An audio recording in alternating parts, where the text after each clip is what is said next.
अगर आपने इस कहानी के पहले भागों को अभी तक आपने नहीं सुना है तो डिस्क्रिप्शन में मैंने उसका लिंक दे दिया है।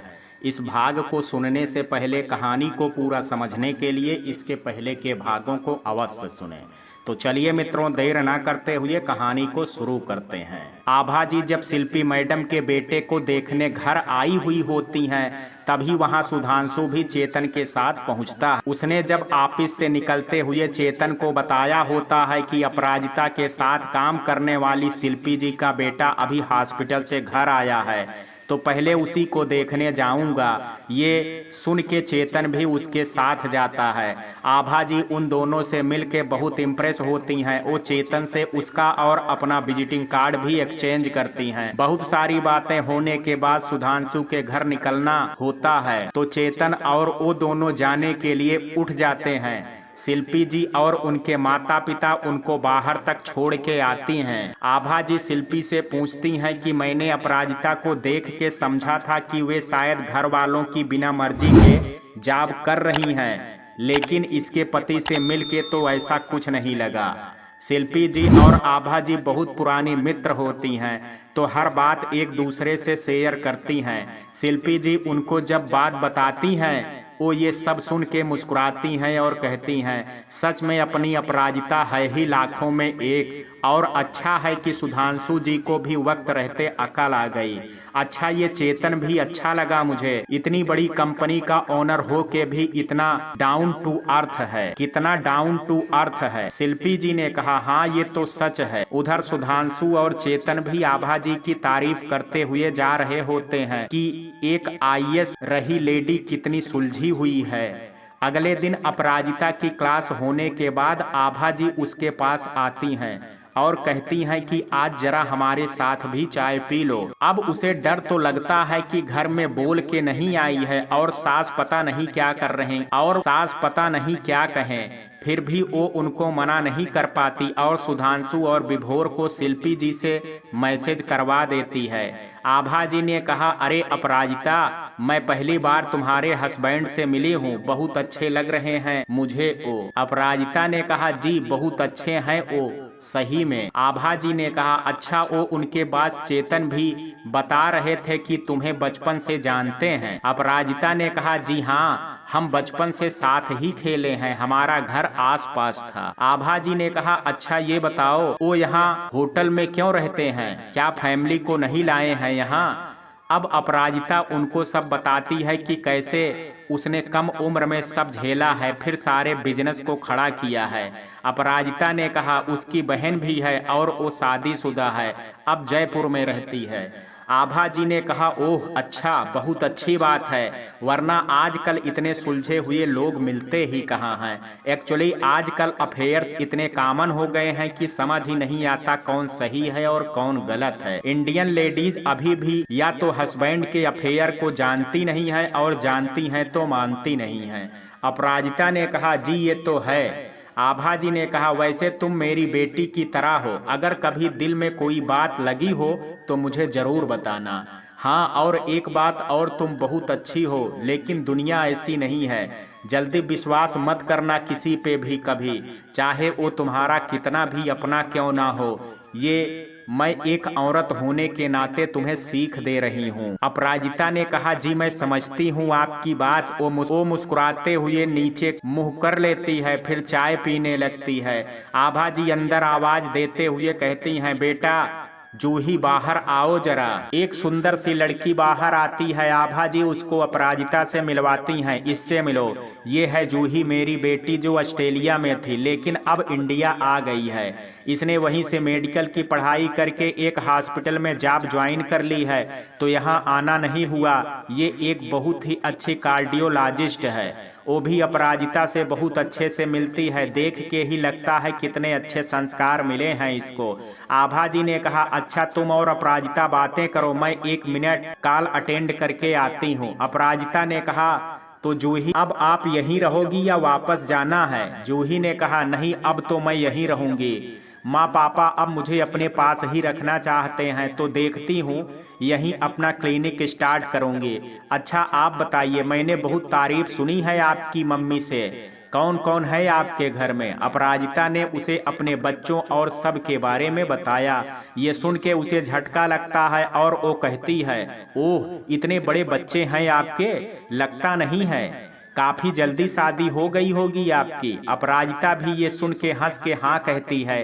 वो उम्र में अपराजिता से 6-7 साल ही छोटी होती है। अपराजिता उससे पूछती है, क्या तुमने शादी नहीं की?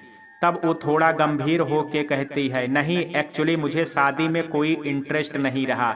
मैंने तो पढ़ाई पूरी करके ही जॉब स्टार्ट कर दी थी।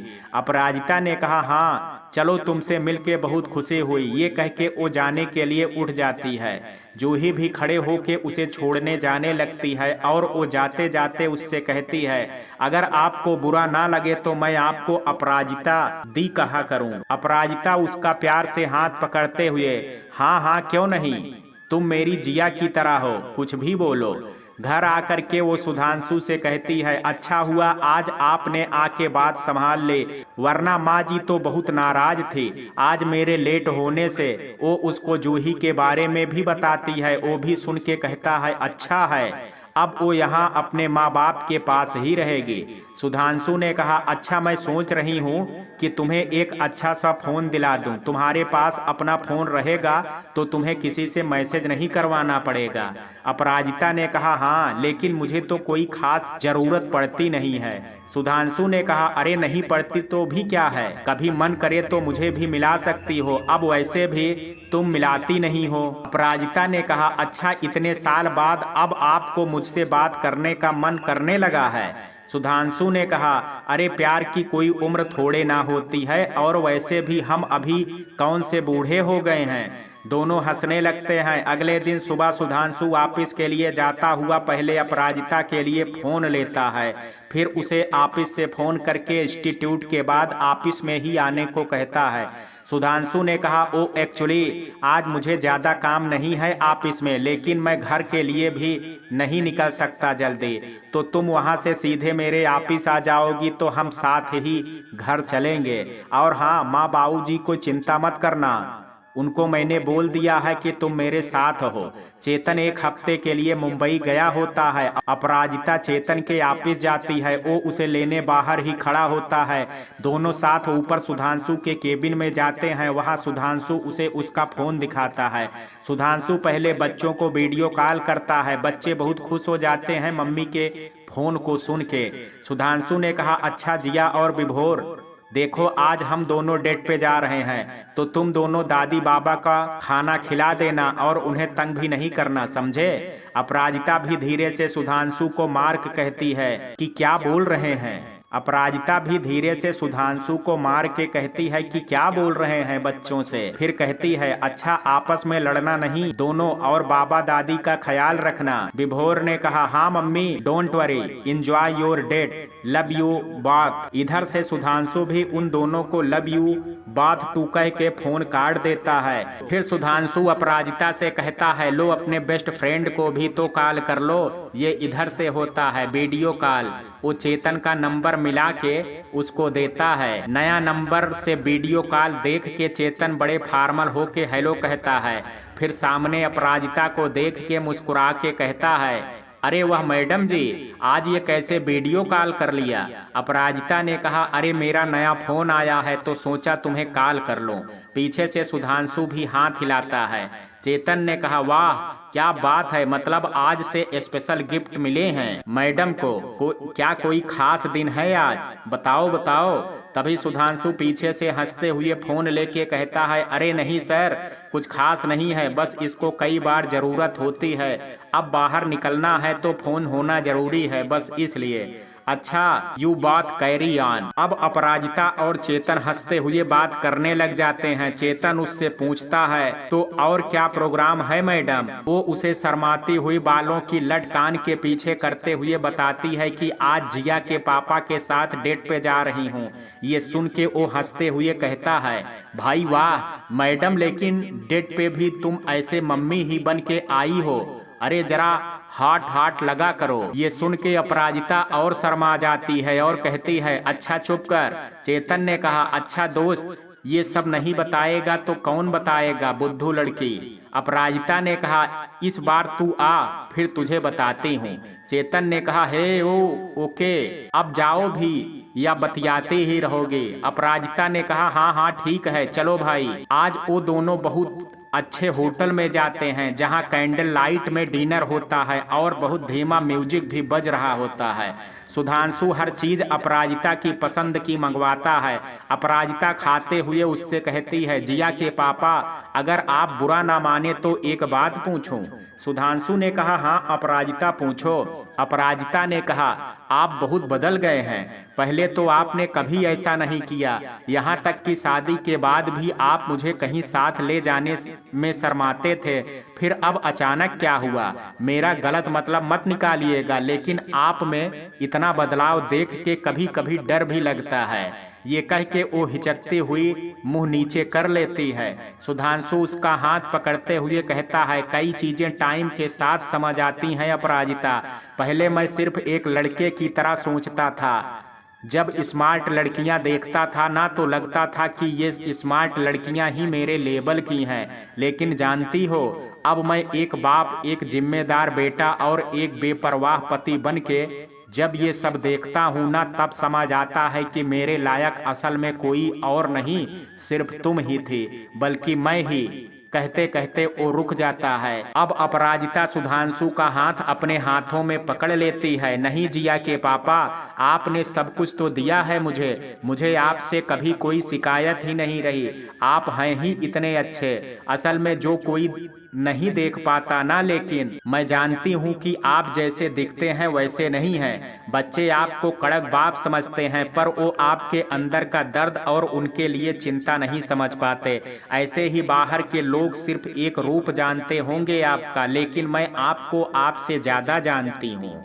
हाँ, थोड़ा टाइम लगता है आपको, लेकिन सब खुद ही समझ जाते हैं आप।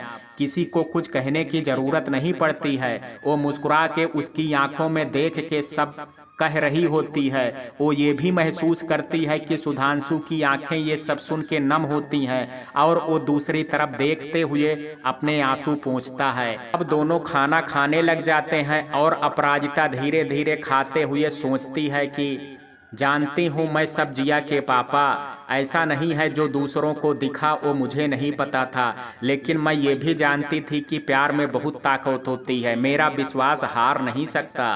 वो खाना खा के अब वहां से जाने लगते हैं। सुधांशु गाड़ी में बैठ के उससे कहता है, आई लव यू अपराजिता।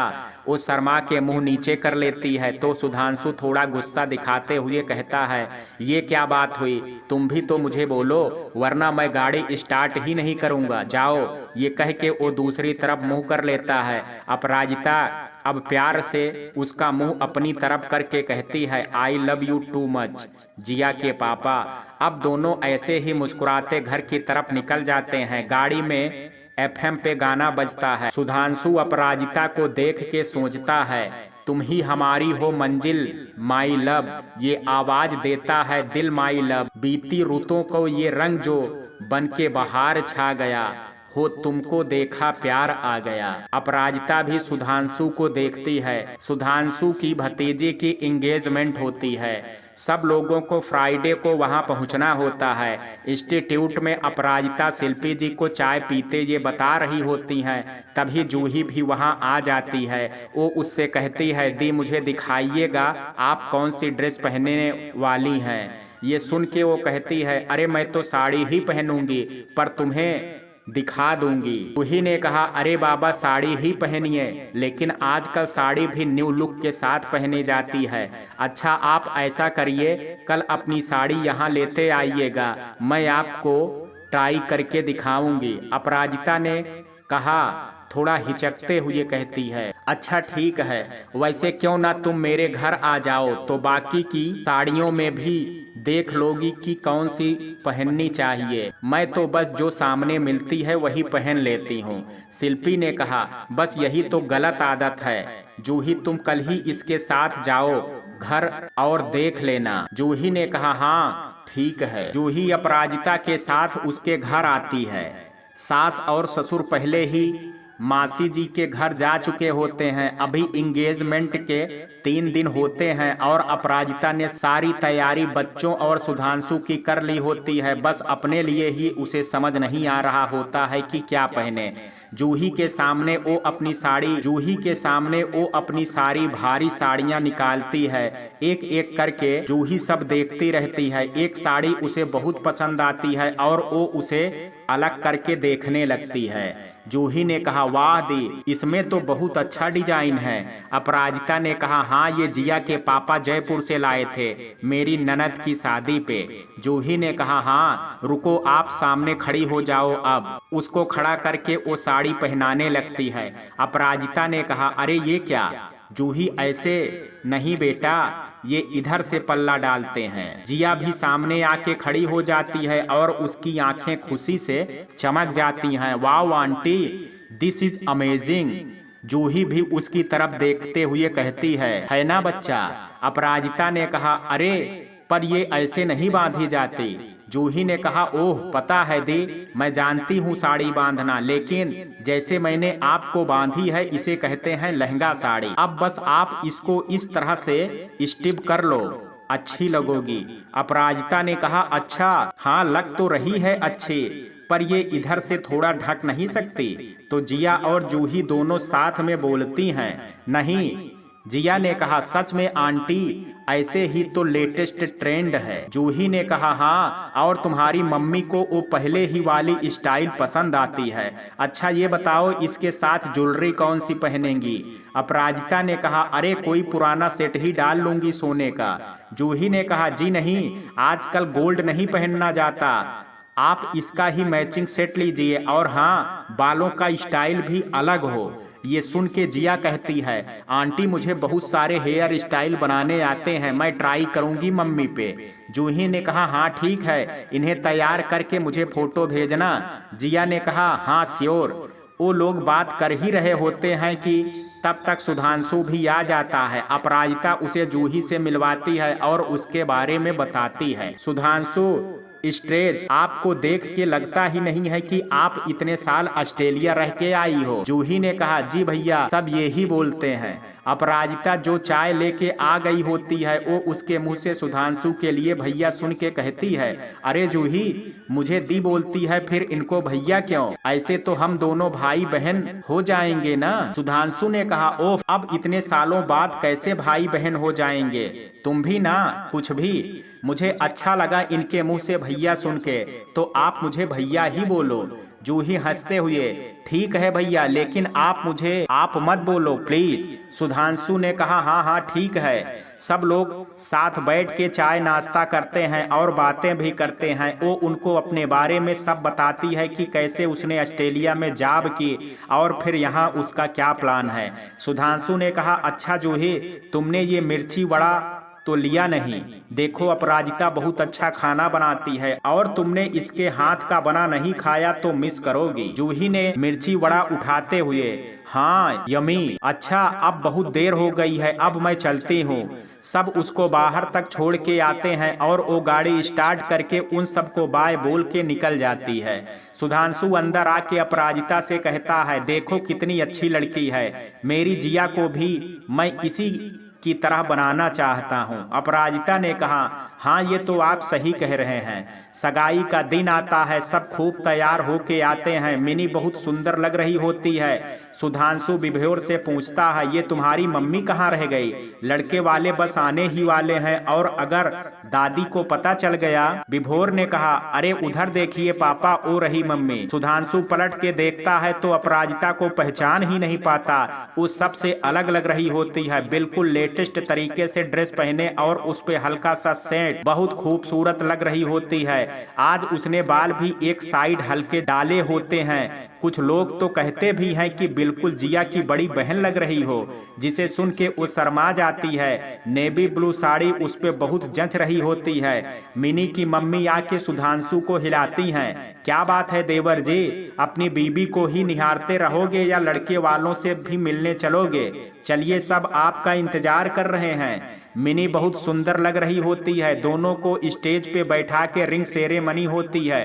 सुधांशु और अपराजिता सबसे आगे बैठे थे सब देख के ताली बजाते हैं और फिर बारी आती है फैमिली के साथ फोटो की। जिया और विभोर पहले ही स्टेज पे पहुंच जाते हैं, दादी बाबा भी आके खड़े होते हैं, सबके साथ फोटो खींची जाती है, खाना वाना होता है, सब एक दूसरे से मिलके बातें करते हैं। सुधांशु फोटोग्राफर से कहता है जरा एक फोटो हम दोनों की अलग से भी खींच दीजिएगा। वो उन दोनों को अलग अलग पोज बनवा के फोटो क्लिक करता है। फोटो खींचते ही पीछे से तालियों की आवाज आती है। वो पलट के देखता है तो भैया भाभी और बच्चे खड़े होते हैं। अपराजिता शर्मा जाती है तो भाभी आके उसे छेड़ती है, क्या बात है आजकल देवर जी तो लग रहा है लट्टू ही हो गए हैं, तुम पे बड़ा चमक रही हो, किसका असर है, लब या डब? विभोर उनके पीछे से आके कहता है ऑफ कोर्स लब ताई जी। अपराजिता ने कहा अच्छा बदमाश चल यहाँ से। अब सब जाने लगते हैं तो बच्चे बाबा के साथ गाड़ी में बैठ जाते हैं और सुधांशु अपराजिता को लेके जाता है। सुधांशु ने कहा क्या बात है आज बड़ी अलग लग रही थी। अपराजिता ने कहा जी मतलब अच्छी नहीं लग रही थी क्या?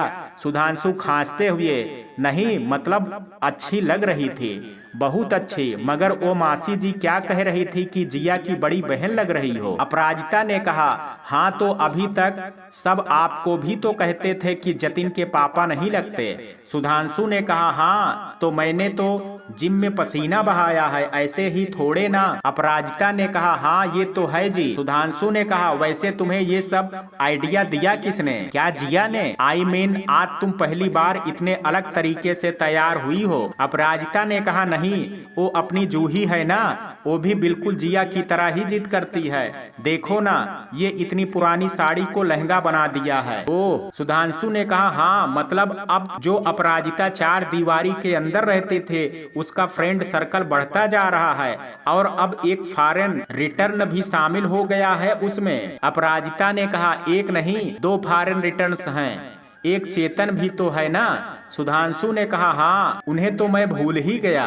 बात करते करते सुधांशु के दिमाग में भैरवी की छवि आ जाती है और ये क्या, ओहो सॉरी सॉरी। अपराजिता ने कहा अरे ध्यान कहाँ था आपका, अभी उस बाइक वाले से टक्कर हो जाती, वो तो टाइम पे ब्रेक लगा दिया आपने। सुधांशु हाँ अपराजिता गाड़ी और जिंदगी दोनों बच गई, सही समय पे ब्रेक लग गया। अपराजिता ने कहा जी मतलब? सुधांशु ने कहा आह कुछ नहीं, कई दिन बाद ससुर सुनो भाग्यवान जरा कोई चूरन रखा हो घर में तो दे दो, बड़ी अजीब बेचैनी हो रही है। सास ने कहा हाँ मिनी की सगाई में उल्टा सीधा खा लिया होगा आपने, देखा था मैंने, रुको बहू से कहती हूँ। ये कह के सास अपराजिता को एसिडिटी वाला चूरन लाने को कहती है। अपराजिता ने कहा ये लीजिए बाबूजी, आप कहें तो ठंडा दूध दे दूं। सास ने कहा अरे ये गर्मी का मौसम नहीं है, ज्यादा दिमाग मत चलाया कर, जितना कहा जा रहा है उतना कर। अपराजिता ने कहा जी माँ जी। ससुर चूरन खा के थोड़ा चक्कर काटते हैं, अब उन्हें हल्कापन लगता है, फिर वो अपराजिता से कहते हैं क्या हुआ बहू तेरे जाने का टाइम हो गया है, अभी तक गई नहीं। अपराजिता ने कहा हाँ बाबूजी बस निकल ही रही हूँ। अपराजिता इंस्टीट्यूट के लिए निकल जाती है, विभोर उसे बाइक पे बैठा के छोड़ देता है। जिया भी ट्यूशन गई होती है, अचानक सास को धम्म से गिरने की आवाज आती है और फिर बाबूजी के कराहने की।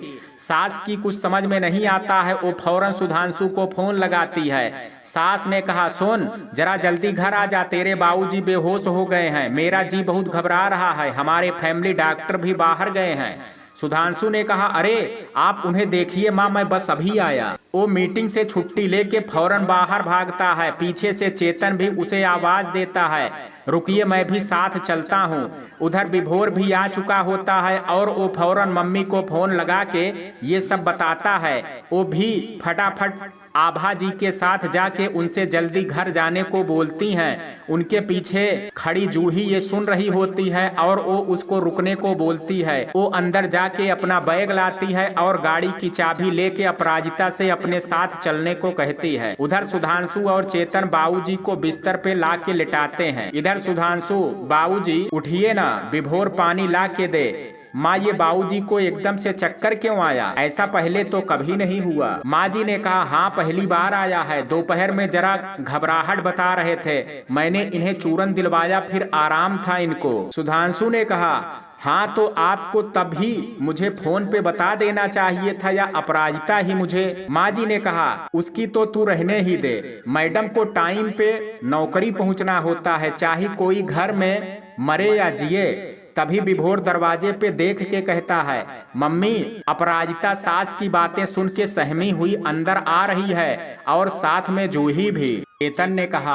आई थिंक सुधांशु जी हमें बिना टाइम वास्ते किए किसी डॉक्टर के पास इन्हें ले चलना चाहिए। सुधांशु ने कहा जी पापा आंख खोलिए, हम चलिए हम। जूही ने कहा रुकिए मुझे इन्हें चेक करने दीजिए।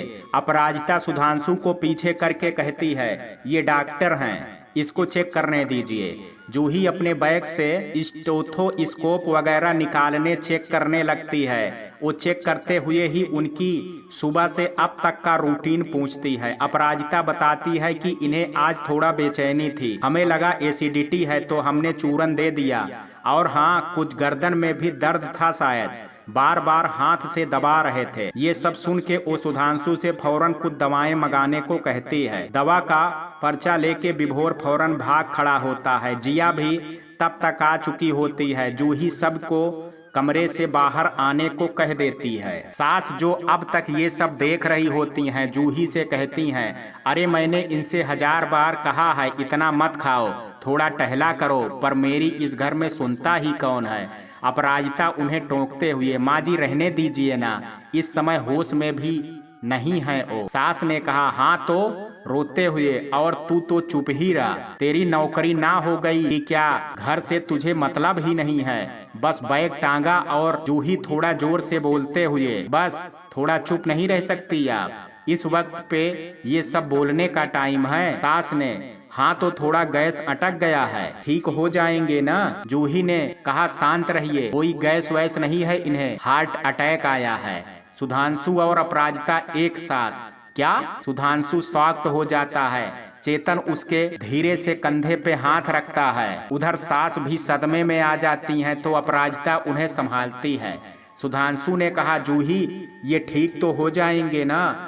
जूही ने कहा देखिए मैं पहले दवा दे के उसका असर देखूंगी, अगर इन्हें 3-4 घंटे में आराम नहीं आया तो हमें इन्हें हॉस्पिटलाइज करना होगा। अभी हम जितना टाइम हॉस्पिटल ले जाने में लगाते हैं उतने में दवा असर कर जाएगी, वैसे भी कोई भी डॉक्टर पहले यही दवा देता है। विभोर के दवा लाते ही जूही उनको दवा दे के लिटा देती है। करीब 2 घंटे बाद बाबूजी को होश आता है। जूही फिर पास में जाके उनकी नब्ज चेक करती है और उनसे पूछती है कि अब उन्हें कैसा फील हो रहा है। वो सुधांशु और अपराजिता को फिर आधे घंटे बाद उन्हें एक दवा देने को बोलती है और खाने की जगह सिर्फ हल्का मूंग दाल खिलाने को कहती है। जूही ने कहा देखिए बाबूजी की तबीयत अब स्टेबल है, लेकिन मुझे कल तक इन्हें ऑब्जर्व करना होगा। मैं कल मॉर्निंग में आके इन्हें फिर चेक करूंगी। आप लोग ध्यान रखिएगा, अकेले वॉशरूम वगैरह ना जाएं, ज्यादा बोले भी नहीं, सिर्फ आराम करें। फिर वो माँ जी को देख के कहती है और इनके सामने कोई भी टेंशन वाली बात या ऊंची आवाज में बात ना करें। ये कह के वो निकल जाती है। चेतन भी जाने लगता है। अपराजिता और सुधांशु दोनों को बाहर तक छोड़ के आते हैं। अगले दिन फिर जूही अपराजिता के ससुर को देखने आती है। उनकी तबीयत अब ठीक लग रही होती है। वो उन्हें कुछ और दवाइयां बदल के देती है और काफी देर उनसे बैठ के बातें करती है। सुधांशु ये सब देख के अपराजिता से कहता है सुनो इसकी फीस तो पूछ लो, कल भी हमने इसको कुछ नहीं दिया, एक डॉक्टर का टाइम पे मिलना ही इतनी बड़ी बात है।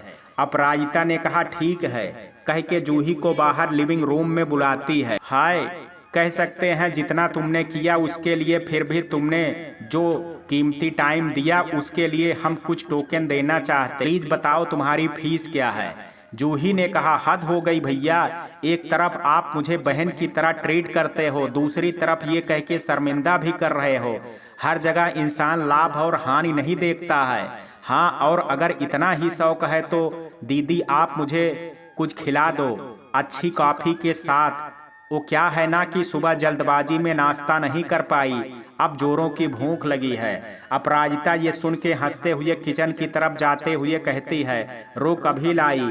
सुधांशु ने कहा, अच्छा वैसे तुमने कुछ सोचा कि तुम अपनी प्रैक्टिस कब से शुरू करोगी? जूही ने कहा, हाँ सोच रही हूँ पहले कोई अच्छी सी जगह रेंट पे ले लूं, फिर बैठना शुरू करूं। सुधांशु ने कहा, हाँ एक अच्छी शॉप है, कहो तो दिखा दूं जब भी तुम फ्री हो। जूही ने कहा, हाँ बिल्कुल, आप बता देना जब चलना हो। सुधांशु उससे कहता है कि तुम किसी दिन ऑफिस ही आ जाओ, वहां से मैं तुम्हें ले चलूंगा। वो भी ठीक है भैया कहती है। अब धीरे धीरे बाबूजी की तबीयत में और सुधार आने लगता है और वो चलने फिरने लगते हैं। अब अपराजिता भी वापस इंस्टीट्यूट ज्वाइन कर लेती है। एक दिन जूही उससे कहती है, दीदी आप सुधांशु भैया से पूछ लो क्या आज वो क्लिनिक के लिए साफ दिखाने चल सकते हैं। अपराजिता सुधांशु को मैसेज डाल के ये बात पूछती है तो वो उससे कहता है कि वो वहाँ उसका इंतजार करे, वो थोड़ी देर में उसे और जूही को लेके वो साफ दिखाने ले जाएगा। वो ये बात जूही को बता देती है। जूही थोड़ी देर बाद कार का हॉर्न सुन करके अपराजिता और जूही बाहर आते हैं। थोड़ी देर बाद कार का हॉर्न सुन के अपराजिता और जूही बाहर आते हैं। सुधांशु के साथ चेतन भी होता है और वो उन दोनों को हेलो बोलता है। वो लोग एक छोटे से मार्केट के पास पहुंचते हैं और सुधांशु वहां एक जगह गाड़ी पार्क करके उन लोगों को ऊपर मंजिल पे एक सांप के पास ले जाता है। सांप पे ताला लगा होता है। सुधांशु ने कहा, वो आनर बस आता ही होगा, मैं उससे अभी बात करता हूँ। ये कहता हुआ वो नीचे जाने लगता है। थोड़ी देर वहां खड़े रहने के बाद अपराजिता चेतन से कहती है, तुम जानती हो ना इसे चेतन, तुम ये बहुत ही काबिल डॉक्टर है, इसी ने बाबूजी का इलाज किया है। चेतन ने कहा, हाँ देखा था मैंने उस दिन कैसे इन्होंने तुम्हारे ससुर और सास दोनों का इलाज किया था। वो ये कह के अपनी हंसी दबाने के लिए दूसरी तरफ देखने लगता है। जूही को भी याद आता है कि कैसे उसने उस दिन अपराजिता की सास की डांट लगा दी थी। वो तुरंत सहम के चेतन से कहती हैं, अरे वो उस दिन एक्चुअली। चेतन ने कहा, नहीं नहीं, मैं तो आपकी तारीफ कर रहा था। अब जूही को ये भी सुन के हंसी आने लग जाती है और जैसे ही वो दोनों अपराजिता की तरफ देखते हैं जो मुंह फुलाए उन दोनों को देख रही होती है तो उन्हें और हंसी आ जाती है। अपराजिता ने कहा, चुप करो तुम दोनों, उस दिन मेरी सास थोड़ा टेंशन में थी तो। चेतन ने कहा, हाँ हाँ देखा है उन्हें खुशी के मूड में भी।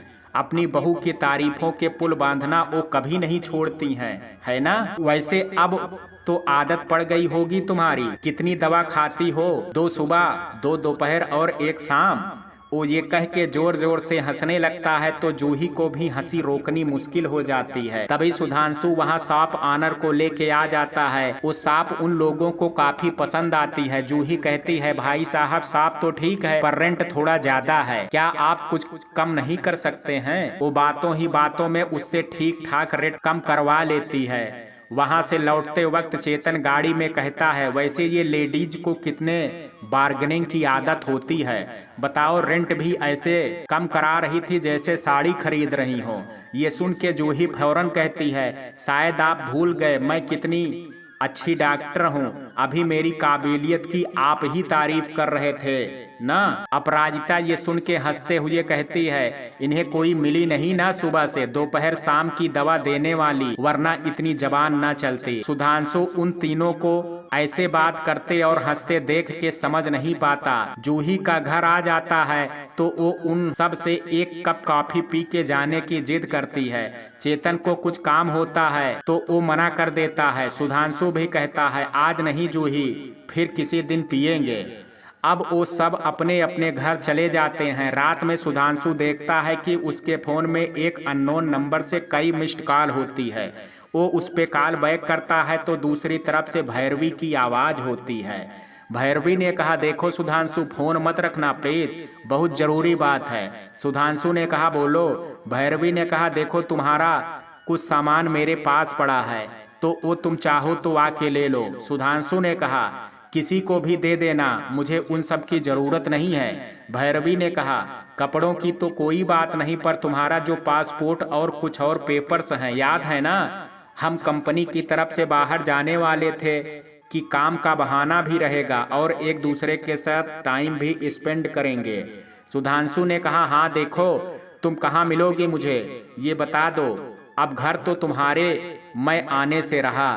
भैरवी को भी उस दिन का वाकया याद आता है तो वो भी शांत हो जाती है और फिर सुधांशु से उस दिन के लिए सॉरी बोलती है। भैरवी ने कहा, देखो सुधांशु, उस दिन मुझे भी नहीं पता था कि वो लोग तुम्हारे साथ क्या करने वाले हैं। सुधांशु ने कहा, रहने दो, अब इस सब एक्सप्लेन करने की जरूरत नहीं है, जल्दी से बताओ कहाँ पर ला करके दोगी मेरा सामान। भैरवी ने कहा, उस कॉफी शॉप में। सुधांशु ने कहा, मैं उसके बाहर से तुम्हें कॉल करूंगा। वो भी ठीक है कह के फोन काट देती है। रात में सोते सोते कुछ खटपट की आवाज सुन करके अपराजिता की सास की नींद खुल जाती है। वो उठ के आवाज की तरफ जाती हैं। सास ने कहा, अरे ये आवाज तो पड़ोस वाले घर से आ रही है, पास जाके सुनूं आखिर माजरा क्या है। वो पास जा कर के सुनती हैं तो उन्हें पता चलता है कि पड़ोस वाली लता जी के घर में कुछ लोग हैं। उनके पति एक आदमी से कह रहे होते हैं, यहाँ इस समय आने की क्या जरूरत थी, जानते हो ना अगर किसी को पता चल गया कि तुम यहाँ हो तो तुम्हारे साथ साथ हम भी अंदर कर दिए जाएंगे। सास ने सोचते हुए कहा, ऐसा कौन आया है जिसके आने से ये सब भी अंदर जा सकते हैं, अब तो पता लगाना पड़ेगा। वो थोड़ा और पास जाके सुनती है, वो दूसरा आदमी कह रहा होता है, देखो बहुत हुआ, मैं कब तक ऐसे पुलिस से छुपता रहूंगा जबकि असली काम तुम करते हो, तुम्हारे बारे में तो कोई जानता नहीं। तब तक लता जी हल्दी वाला दूध लेके उस आदमी को देती हैं। लता जी ने कहा, ये लो भैया, अब रात में सो जाओ, सुबह उठ के देखेंगे क्या करना है। लता का पति कहता है, पागल हो गई हो क्या, सुबह तक अगर पुलिस इसे ढूंढती हुई यहाँ आ गई तो हमें अभी इसे कहीं पहुंचाना होगा। ये कह के वो अपने बेटे को आवाज लगाते हैं, बिहान सुनो, तुम इन्हें हमारे डाक बंगले के पास वाले घर में छोड़ आओ और ध्यान रहे किसी को ये पता ना चले, कोई पूछे तो कहना कि माँ बीमार हैं, उन्हें डॉक्टर के पास ले जा रहे हैं, या तुम रहने दो, मैं खुद ही जाता हूँ। कुछ सोच के वो ये फैसला करते हैं। ये सब सुन के माँ जी फौरन सुधांशु को उठा के सब बताती हैं और उससे पुलिस को कॉल लगाने को कहती हैं। वो लोग निकलने ही वाले होते हैं कि पुलिस वहां पहुंच जाती है। वो लोग समझ नहीं पाते कि इसकी खबर पुलिस को किसने दी। पुलिस को भी सुधांशु पहले ही ये कह चुका होता है कि वो ये किसी को ना बताएं कि उनको फोन किसने किया है। अगले दिन पेपर में खबर छपती है कि ड्रग्स डीलिंग मनसुख सरिता बिहार कॉलोनी से गिरफ्तार और उसको अपने घर में पनाह देने वाले पिता पुत्र से भी पुलिस पूछताछ में जुटी। ये खबर पढ़ के सब हैरान रह जाते हैं। अपराजिता ने कहा, ये बात शिल्पी जी और जूही को भी बताती है कि कैसे कल रात उसकी सास ने ये सब सुन के पुलिस को बुलाया। सब उनकी बहुत प्रशंसा करते हैं। जूही अपनी शॉप का इनॉग्रेशन करती है, वो सबको आने को न्योता देती है। उसके बाद में कुछ लोगों को हवन के बाद खाना होता है जिसमें उस शहर के कुछ नामी डॉक्टर्स और मम्मी पापा के दोस्त शिल्पी जी, सुधांशु की फैमिली और चेतन को बुलाती है। सब उसे बधाई देते हैं और साथ गर्व भी करते हैं कि अब हमें किसी दिल की बीमारी के लिए बड़े शहर नहीं जाना होगा।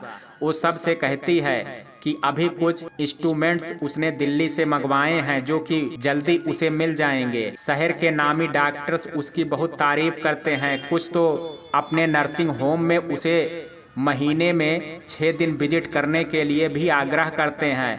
सुधांशु के घर से बस वो और अपराजिता ही आए होते हैं। सब लोग जूही को शुभकामना दे के अपने घर के लिए निकलने लगते हैं। तभी सुधांशु के फोन पे मैसेज आता है, कितनी देर में आ रहे हो, मैं यहाँ पहुँच चुकी हूँ। वो अपराजिता से कहता है कि उसको किसी जरूरी काम से किसी से मिलने जाना है तो वो शिल्पी जी या चेतन सर के साथ घर निकल जाए, बोलता है।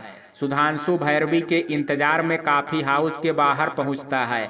वो उसे गाड़ी से ही कॉल करता है, हाँ मैं आ गया हूँ, कहाँ हो तुम। भैरवी कहती है, मैं अंदर तुम्हारा इंतजार कर रही हूँ, यहीं आ जाओ।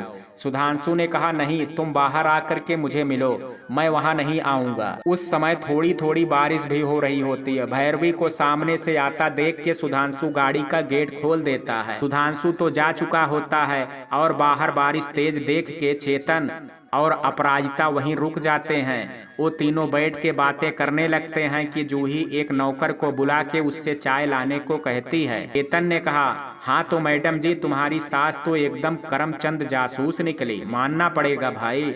वैसे वो इतनी रात में जाग के क्या पहरेदारी करती हैं? जूही भी उसकी बातों में हाँ हाँ मिलाती जा रही थी। अपराजिता को फिर गुस्सा आने लगता है। अपराजिता ने कहा, देखो उन्हें कुछ मत कहना, वो बेचारी तो। चेतन ने कहा, कौन सी दवा खिलाती हैं भाई तुम्हें वो और बेचारी, हा हा हा। जूही, सही में दो, आप कितने अच्छे हो जो इतने ताने सुनने वाली सास की भी बुराई नहीं सुनते।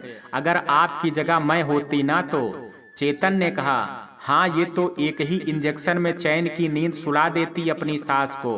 क्यों डॉक? जूही ने कहा, अरे इतनी भी बुरी नहीं हूँ मैं। अपराजिता ने कहा, तुम लोग चाहे मजाक में कुछ भी कह लो, पर मेरी सास जैसा दिल किसी का नहीं है, मैं ये बात जानती हूँ।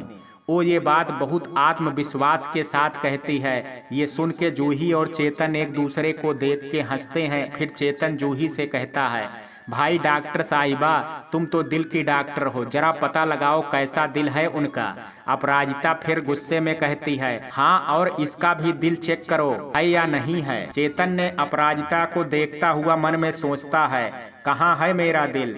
सच ही तो कह रही हो, कब का तो तुम ले चुकी हो। तब तक जूही उसको चाय दे के इशारे में पूछती है, क्या हुआ, कहाँ खो गए? चेतन ने कहा, कुछ नहीं कुछ नहीं।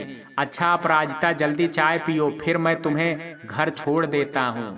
अपराजिता ने कहा, हाँ ठीक है। चेतन एकदम से सीरियस हो जाता है। जो अभी तक इतनी मजाक कर रहा होता है, वो चाय पी के बाहर गाड़ी की तरफ जाता हुआ कहता है, सुनो बारिश बहुत तेज है, तुम यहीं रहना, मैं गाड़ी पीछे ले आता हूँ। उसके जाने के बाद जूही अपराजिता से पूछती है, दीदी आप दोनों साथ पढ़ते थे ना? अपराजिता ने कहा, हाँ बताया तो था तुझे इसके बारे में सब। जूही ने कहा, सब कहाँ बताया था? अपराजिता ने हंसते हुए कहा, अरे सब तो बताया था और क्या। जूही ने कहा, अगर आप बुरा ना माने तो क्या पूछूं एक बात आपसे? अपराजिता ने कहा, हाँ पूछना। जूही ने कहा, क्या आप दोनों एक दूसरे को पसंद करते थे? अपराजिता ने कहा, अरे नहीं रे बाबा, ऐसा कुछ नहीं था, हम तो बस बहुत अच्छे दोस्त थे। वैसे ऐसा क्यों पूछा तूने? जूही ने कहा, उनकी आंखों में देख के लगता है कि बहुत प्यार करते हैं आपसे आज भी। अपराजिता थोड़ा घबराते हुए, नहीं ऐसा नहीं है, और सुन ये बात किसी के आगे बोलना भी नहीं, ये सिर्फ तेरा वहम है। जूही उसको आते देख मुस्कुरा के सोचती है, सच्चे प्यार को मुझसे ज्यादा कौन पहचान सकता है दीदी। मैं जानती हूँ आप दोनों ही एक दूसरे से बहुत प्यार करते थे, अब चाहे मानो या ना मानो। अपराजिता गाड़ी में चेतन के साथ बैठ जाती है। बाहर तेज बारिश और अंदर बिल्कुल खामोशी। चेतन एफएम चला देता है तो गाना आ रहा होता है, प्यार हमको भी है प्यार तुमको भी है, तो ये क्या सिलसिला हो गए, बेवफा हम नहीं बेवफा तुम नहीं, तो क्यों इतने गिले हो गए, चलते चलते कैसे ये फासले हो गए, हाँ हाँ क्या पता कहाँ हम चले गए, क्या पता कहाँ हम चले गए। चेतन भी ये गाना सुन के सीटी बजाने लगता है। अपराजिता साड़ी के पल्लू से अपना पसीना पोंछती हुई बाहर की तरफ देखती है। चेतन उसको देख के कार का एसी चला लेता है।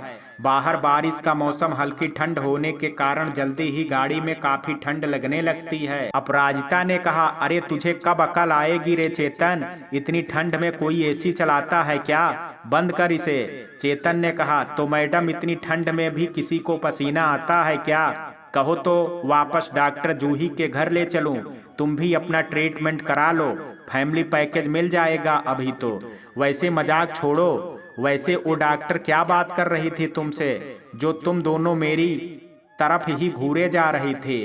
अपराजिता ने मुंह नीचे करते हुए कहा, कुछ नहीं, बस ऐसे ही तुम्हारे बारे में पूछ रही थी। चेतन ने कहा, अच्छा तो क्या कहा तुमने, बुराई तो नहीं की ना? अपराजिता ने कहा, सच बताऊं, तुम्हें लगता है तुम्हारी बुराई मैं कर सकती हूँ? दोनों एक दूसरे की आंखों में देखते हैं। फिर चेतन सामने देख के कहता है, ऐसे मत देखो, चक्कर आ जाता अभी मुझे, ना जाने ये जिया के पापा कैसे झेलते हैं तुम्हें। ये सुन के अपराजिता चिढ़ जाती है और उससे कहती है, ठीक है, मैं बात नहीं करूंगी तुमसे। उसके घर के बाहर गाड़ी रोकते हुए चेतन कहता है, मैं तो इसलिए कह रहा था कि तुम तो अच्छे भले आदमी को हिप्नोटाइज कर दो। अपराजिता ने कहा, बदलोगे नहीं ना कभी तुम। वो ना में सिर हिला के मुस्कुराता हुआ वहां से चला जाता है। सुधांशु ने कहा, हाँ ले आई हो मेरा सब सामान भैरवी। भैरवी ने उसकी आंखों में देखते हुए थोड़ा रुक करके, हाँ ये लो। वो एक बैग सुधांशु को दे देती है जिसमें उसके कुछ कपड़े पड़े होते हैं, साथ साथ ऑफिस के कुछ पेपर भी जो उसके साथ काम करते करते सुधांशु उसके घर ले जाता था। फिर वो उससे कहती है, तुम नहीं लौटाओगे मेरा सामान। सुधांशु ने कहा, क्या? सोचते हुए, तुम्हारा कौन सा सामान मेरे पास है? भैरवी ने कहा, हाँ हाँ याद नहीं आया ना? कैसे याद आएगा, याद दिलाती हूँ, सुनो। वो पहली बार जब तुमने प्यार का इजहार किया था, मैंने पूरी रात चांद से बातें की थी। उस रात की नींद लौटा दो। जब तुमने पहली बार मुझे घर छोड़ा था, तब से मैंने हर रिश्ते से मुंह मोड़ा था। वो रिश्तों का विश्वास वापस लौटा दो। जब तुम अपने घर में बीमार पड़े बीबी से सेवा करवा रहे थे, तो कोई और भी बेचैनी में अपने आपा खोए थे। जब तुम क्लाइंट्स के सामने प्रेजेंटेशन देते थे, तब कोई तुम्हारे लिए मन्नत मांगे बैठा होता था। जब तुम गुस्सा होके घर जाते थे, तो कोई अपने घर में चैन से नहीं रह पाता था। जब तुमसे कोई खुशी बांटने के लिए तुम्हारे पास तुम्हारे बच्चों के फोन आते थे, तो कोई बेमतलब तुम्हें खुश देख के पार्टी कर लेता था। जब तुम अपने माता पिता के बीमार होने पे उदास होते थे, तो कोई सारा सारा दिन तुम्हें समझाता था। सबको अपराजिता ही महान लगती है ना? मेरा क्या, कौन हूँ मैं? इतने साल ये तक तो भूल चुकी थी मैं बेचारी। ये भी नहीं सोचा कभी कि जिसके लिए अपना टाइम, अपना नाम, अपना घर, अपनी इज्जत सब भूले पड़ी हूँ मैं, वो तो मेरा है ही नहीं। उसका तो अपना परिवार है, बीबी बच्चे हैं, माँ बाप रिश्तेदार हैं। मेरे पास क्या है? तुम्हारे चक्कर में सबसे मुंह मोड़ लिया मैंने। घर नहीं बसाया क्योंकि दिल में तुम बस चुके थे। कितना टूट के चाहा तुम्हें, पर आज क्या है मेरे पास? ना नौकरी, ना अपना घर, ना अपने घर वाले, ना पैसा, और ना ही वो जिसके लिए ये सब से मुंह मोड़ा। बोलो कौन है बेचारी, अपराजिता या मैं? जानते हो सुधांशु, अपराजिता अगर हमारे बारे में जानती भी होगी ना, तो उसे पता होगा कि कहाँ जाओगे तुम। अब लौट के तुम्हें वहीं आना है, उसकी दुनिया में। इसलिए उसे कभी टेंशन नहीं हुई। और मैं, जानते हो, तुम साथ होते थे तब भी टेंशन रहती थी कि पता नहीं तुम कब तक साथ हो। अपराजिता को तुम्हारे साथ ना होने पे भी एक कॉन्फिडेंस रहता है। जब एक तरफ तुम्हारे बच्चे देखते होंगे, तुम्हारा घर, तुम्हारी एक एक चीज सब जगह बिखरी हूँ, और मुझे तुम्हारे साथ होने पे भी खालीपन था। ध्यान से देखो सुधांशु, अपराजिता ने तो कुछ नहीं खोया है, लेकिन मैंने इतने सालों में भी कुछ नहीं पाया। मैं जीरो से शुरू होके फिर जीरो पे हूँ, क्योंकि लड़की सिर्फ प्यार करती है और उसे उसी की सजा भी मिलती है, चाहे वो बीबी हो चाहे गर्लफ्रेंड हो। तुम आदमी किसी से भी प्यार नहीं करते, सिर्फ अपना मतलब देखते हो। घर में तुम्हारा घर अच्छे से देख रेख करने वाली पत्नी थी, ऑफिस में सारा काम करके देने वाली गर्लफ्रेंड। काम तो दोनों जगह निकल गया ना तुम्हारा। कितने चालाक हो तुम। ना शादीशुदा जिंदगी पे असर आने दिया, ना जॉब पे। मैंने माना कि तुम चेतन सर के सामने मेरा फेवर नहीं ले सकते थे, पर क्या बाद में भी मुझसे नहीं पूछ सकते थे कि भैरवी अब तुम कहाँ जाओगी, किससे अपना दुख बांटोगी, तुमने कुछ खाया या नहीं? क्या कभी एक दोस्त भी नहीं थे तुम मेरे? उधर अपराजिता भी सोच में डूबी होती है। क्या इसके मन में आज भी नहीं, क्या इसीलिए इसने शादी नहीं की? क्यों आज मैं खुद को दोषी मानने से नहीं रोक पा रही हूँ? चेतन भी घर पहुँच के नशे में डूबा चांद को खिड़की से देख रहा होता है। आखिर क्या होता है ये प्यार? किसी के पास सब कुछ है पर खुशी नहीं, किसी के पास खुशी है पर प्यार नहीं। क्या खूब कहा है गालिब ने, जिंदगी में गम है, गम में दर्द है, दर्द में मजा है और मजे में हम हैं। वो ये सोच के मुस्कुराता है कि तभी गाने की आवाज आती है और वो उसमें खो जाता है। वो चांद जैसी लड़की इस दिल पे छा रही है, आंखों के रास्ते से इस दिल में आ रही है। वो चांद जैसी लड़की अल्हड़ सी भोली भाली मासूम, ये शरारत बदली नहीं है अब तक बचपन की उसकी आदत। तड़पा रही हैं यादें, हो जाऊं ना मैं पागल, आ जाए सामने वो ये जान जा रही है। वो चांद जैसी लड़की मेरा चांद बादलों में क्यों जाके खो गया है, अब दूर इस कदर वो क्यों मुझसे हो गया है। क्यों जी रहा हूँ तन्हा ये याद भी नहीं है, बस इतना याद है कि वो याद आ रही है। वो चांद जैसी लड़की। अगले दिन अपराजिता के इंस्टीट्यूट में कलवर प्रोग्राम होता है। बच्चे पहले कुछ प्रोग्राम पेश करते हैं और बाद में कुछ बच्चों का बनाया हुआ सामान का स्टॉल लगाया जाता है। अपराजिता आज बहुत जल्दी जल्दी में सब काम कर रही होती है। सास भी उसे ऐसे काम करते देख पूछ लेती हैं, आज ये एक्सप्रेस ट्रेन क्यों बनी हुई हो, तबीयत तो ठीक है तेरी? अपराजिता ने कहा, जी माँ जी, वो आज बच्चे कुछ प्रोग्राम करने वाले हैं तो बस उसी में थोड़ा जल्दी जाके उनकी मदद करना चाहती हूँ बस। विभोर ने बाहर से आते हुए कहा, मम्मी आपके यहाँ किस किस को बुलाया गया है? अपराजिता ने कहा, टीचर्स के घर वाले तो हैं ही, एक दो समाज कल्याण वाले, मीडिया वाले, बाकी कोई आभा जी के गेस्ट भी होंगे। आज जल्दी पहुंचती है, सारा इंतजाम वहां के हाल में होता है और बाहर बच्चों के स्टॉल्स लगे होते हैं। मेहमानों के लिए कुर्सियां लगी होती हैं और फूलों से हर जगह बहुत अच्छा सजाया होता है बच्चों ने। शिल्पी जी, अपराजिता आज बच्चों के साथ साथ मैं भी नर्वस हूँ, लग रहा है कि परफॉर्मेंस इनकी नहीं मेरी होने वाली है। अपराजिता ने कहा, सही कहा, मुझे भी ऐसा ही लग रहा है। अपराजिता सुधांशु को मैसेज करके पूछती है, आज टाइम से आ जाएंगे ना? 5 बजे से प्रोग्राम शुरू है। सुधांशु ने कहा, सॉरी अपराजिता, मैं आज कहीं बिजी हूँ, ऑफिस नहीं बल्कि कुछ पर्सनल काम से, तुम निकल जाना। अपराजिता का चेहरा उदास हो जाता है। ज्यादातर मेहमान आ चुके होते हैं, जिया के स्कूल की प्रिंसिपल भी होती हैं। तभी बच्चे कहते हैं, ज्योति सुमन जल्दी आओ, लगता है चीफ गेस्ट आने वाले हैं और बड़ी मैडम तुम्हें गेट पे बुला रही हैं। शिल्पी जी और अपराजिता भी साथ जाती हैं। बाहर एक बड़ी सी गाड़ी आके रुकती है, उसमें से चेतन उतरता है। बच्चे उसे फूलों का गुलदस्ता देते हैं। जूही अपराजिता को देख के मुस्कुराती है। एक बच्ची ज्योति उसका टीका करके सब बच्चों के साथ अंदर ले आती है। वो आगे आभा मैडम और मदन सर के साथ सोफे पे बैठता है। दूसरी तरफ बाकी मेहमान होते हैं। शिल्पी जी और अपराजिता बच्चों के साथ उनकी तैयारी करवा रहे होते हैं।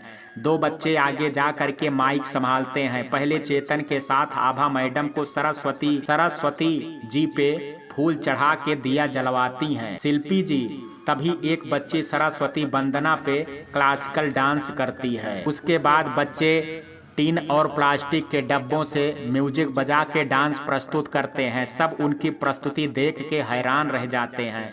कुछ बच्चों की प्रस्तुति देख के सबकी आंखों में आंसू आ जाते हैं। जब उनके प्रोग्राम से पहले उनके बारे में बताया जाता है कि ये किस परिवार से हैं और क्या काम करते हैं, चेतन को ये देख के भी बहुत दुख होता है कि एक 16 साल का लड़का जिसके माँ बाप भी नहीं है, कैसे अपनी 7 साल की बहन को पाल रहा है। रात में काम करता है और दिन में घर का काम और पढ़ाई करता है। फिर एक ग्रुप जूडो कराटे का प्रदर्शन करता है। शिल्पी जी ने वाकई एक्सपर्ट्स की तरह तैयार किया होता है बच्चों को।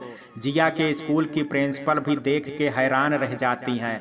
बाहर बच्चों के हाथ के बने सूट, हैंडबैग्स, दुपट्टे का स्टॉल लगा होता है। एक जगह बच्चों द्वारा बनाई गई पेंटिंग्स भी लगी होती है। कुछ स्टॉल खाने के भी लगे होते हैं। एक स्टॉल जिसमें चिराग, जिसे खाना बनाने का बहुत शौक होता है, उसने भी राजस्थानी थाली का मेनू रखा होता है। चेतन को स्पीच देने के लिए बुलाया जाता है।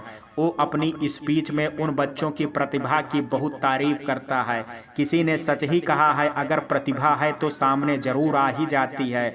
लेकिन कितने लोग ऐसे लोगों को अवसर देते हैं कि वो अपनी प्रतिभा का व्यवसाय में बदल पाएं या उसको आगे ले जाएं, जहां उन्हें एक ना पहचान मिले। खैर, चेतन अपनी स्पीच में ये वादा करता है कि वो उस इंस्टीट्यूट को एक अच्छी डोनेशन देगा और कुछ बच्चों को सिलेक्ट करके उन्हें नौकरी भी देगा। सब बहुत ताली बजाते हैं। मीडिया वाले आभा मैडम और चेतन को इंटरव्यू लेते हैं। चिराग के हाथ का खाना जब चेतन को परोसा जाता है तो वो फौरन अपराजिता की तरफ देख के मुस्कुराता है। क्लासिकल डांस और खाने के स्टाइल देख के वो समझ जाता है कि इसका श्रेय किसको जाता है। जूही चेतन को सब बच्चों से मिलवाती है। बच्चे सच में बड़े प्यारे और होनहार होते हैं।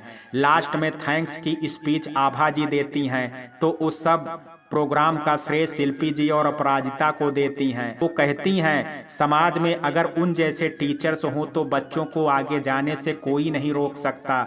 मैंने 2 माली अपनी बगिया में बुलाए और देखिए इन्होंने कैसे मेरे बाग को सजाया है। हर फूल की अलग विशेषता और पहचान है। वाकई में ये तब ही हो सकता है जब टीचर बच्चों को अपने बच्चों की तरह सींचता है। जिया के स्कूल की प्रिंसिपल भी आके अपराजिता से पूछती हैं, हेलो मिसेज राजवाला, आप जिया की मम्मी ही हैं ना? अपराजिता ने कहा, जी मैं ही जिया की मम्मी हूँ। प्रिंसिपल ने कहा, बहुत खुशी हुई आज आपको यहाँ एक नई पहचान में देख गई। अपराजिता ने कहा, जी शुक्रिया। चेतन देखता है कि कैसे प्रोग्राम खत्म होने के बाद भी बच्चे अपराजिता को घेरे खड़े होते हैं। वो सबसे थैंक्स बोल के निकल जाता है। आभा जी, मदन सर और जूही उसको बाहर गाड़ी तक छोड़ के आते हैं। अगले दिन अखबार में उस प्रोग्राम की तस्वीरें छपी होती हैं। उसमें अपराजिता की तस्वीर देख के विभोर और जिया खुशी से फूले नहीं समाते और सबको वो पेपर दिखाते हैं। सुधांशु की रसोई में जाके अपराजिता को कांग्रेचुलेशन कहता है। ससुर भी खुश हो करके उसे आशीर्वाद देते हैं। सास भी ताने में ही तारीफ करती हैं। अपराजिता काम करने के बाद रूम में जाती है तो अपना फोन चेक करती है। उसमें कई मैसेज पड़े होते हैं। पहला मैसेज, वाह भाई मैडम जलवे हैं तुम्हारे तो। दूसरा मैसेज था, अरे अब थैंक्स भी नहीं बोलोगी क्या? तीसरा मैसेज था, लगता है मैडम को गुमान हो गया है। चौथा मैसेज था, मम्मी देखो भाई नहीं मान रहा है, समझा दो इसे। वो सारे मैसेज देख के हंसती है। कल तो उसे टाइम ही नहीं मिला चेक करने का। वो चेतन को जवाब में लिखती है, हाँ गुमान तो होगा ही, मेरा फ्रेंड चीफ गेस्ट जो था। चेतन अपराजिता का जवाब ऑफिस में चेक करता है। वो अपने चेम्बर में रिवॉल्विंग चेयर पे बैठा मैसेज पढ़ के मुस्कुराता है। वो मैसेज का जवाब देता है, अच्छा तो खुशी हुई तुम्हें मुझे वहां देख के। अपराजिता ने कहा, चीफ गेस्ट के रूप में देख के। सच में कोई घर से होता है तो आज जहां तुम पहुंच गए हो ये देख के कितनी खुशी होती है। चेतन ने कहा, हाँ पर तुम भी तो हो ना घरवाली, सॉरी फैमिली फ्रेंड। कई बार सही में इंग्लिश बचा लेती है हुडी बाबा। अपराजिता ने कहा, तुम भी ना? चेतन ने कहा, अरे बाबा गलती से टाइप हो गया, मेरा मतलब वो नहीं था। अपराजिता ने कहा, अब ये भी तुम्हें समझाने की जरूरत है। चेतन ने कहा, टाइम के साथ कितनी समझ आ जाती है ना। वैसे तुम्हारे पति देव कहाँ थे कल? अपराजिता ने कहा, उनको कुछ पर्सनल काम था। चेतन ने कहा, हाँ तुम्हें तो पता ही होगा। अपराजिता ने कहा, रुक के, हाँ चलो मैं चलती हूँ, बच्चों को खाना लगा दूँ। चेतन ने कहा, ओके। आज भी इस लड़की को झूठ बोलना नहीं आता। ये सोचता हुआ वो अपने लैपटॉप में चेतन सुधांशु को चेक करता है। वो बड़ी गंभीरता से काम में लगा होता है। फिर वो कल का फोटोज चेक करने लगता है। वो हर बच्चे की प्रतिभा को याद करके बहुत खुश होता है। अगली फोटो में शिल्पी जी, जूही और अपराजिता साथ में होती हैं। वो उन्हें देख के सोचता है, आज भी सबसे अलग ही दिखती हो ना। चलो कम से कम एक फोटो तो तुम्हारा आया मेरे पास। विभोर ने कहा, मम्मी कल से मैं कोचिंग नहीं जाऊंगा। ये सर जब देखो सिर्फ मुझे ही बेइज्जत करते रहते हैं। अपराजिता ने कहा, क्या हुआ बेटा, ऐसा तुम्हें क्यों लगा कि वो सिर्फ तुम्हें ही बेइज्जत करते हैं? विभोर ने कहा, बाकी सारे जब काम नहीं करते हैं तो वो उनको कुछ नहीं कहते, लेकिन अगर किसी दिन मेरा काम पूरा ना हो तो वो भगा देते हैं मुझे। सुधांशु चाय पीता हुआ उसकी बात सुन के बाहर आता है। सुधांशु ने कहा, क्या हुआ, तुम्हारा नाटक वहाँ भी शुरू हो गया? एक तो काम नहीं करके गए और अपने टीचर की ही कमी निकाल रहे हो, शर्म नहीं आती तुम्हें? विभोर ने कहा, नहीं पापा, मैं तो बस ये कह रहा था ना कि या तो वो सबको बराबर सजा दे, पर ये क्यों करते हैं। सुधांशु ने कहा बस अब खबरदार जो एक शब्द मुंह से निकाला तो। अपराजिता ने कहा अच्छा तू मेरे साथ चल, मेरी बात सुन। बाप बेटे को तेज आवाज में बोलता देख के वो विभोर को उसके कमरे में ले जाने लगती है।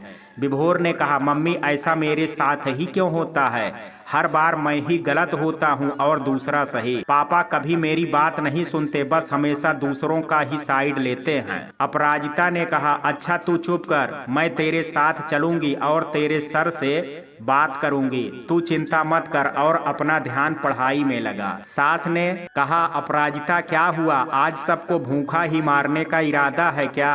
अपराजिता ने कहा अभी आई माँ जी। खाना खा के अपने रूम में आके अपराजिता सुधांशु से कहती है सुनिए अब बच्चे बड़े हो गए हैं, थोड़ा उनकी बात भी सुन लिया कीजिए कभी कभी, हर बार ऐसे ही। सुधांशु ने कहा अच्छा तो अब तुमसे सीखना पड़ेगा मुझे बात करना, मैं उसका बाप हूँ वो मेरा नहीं।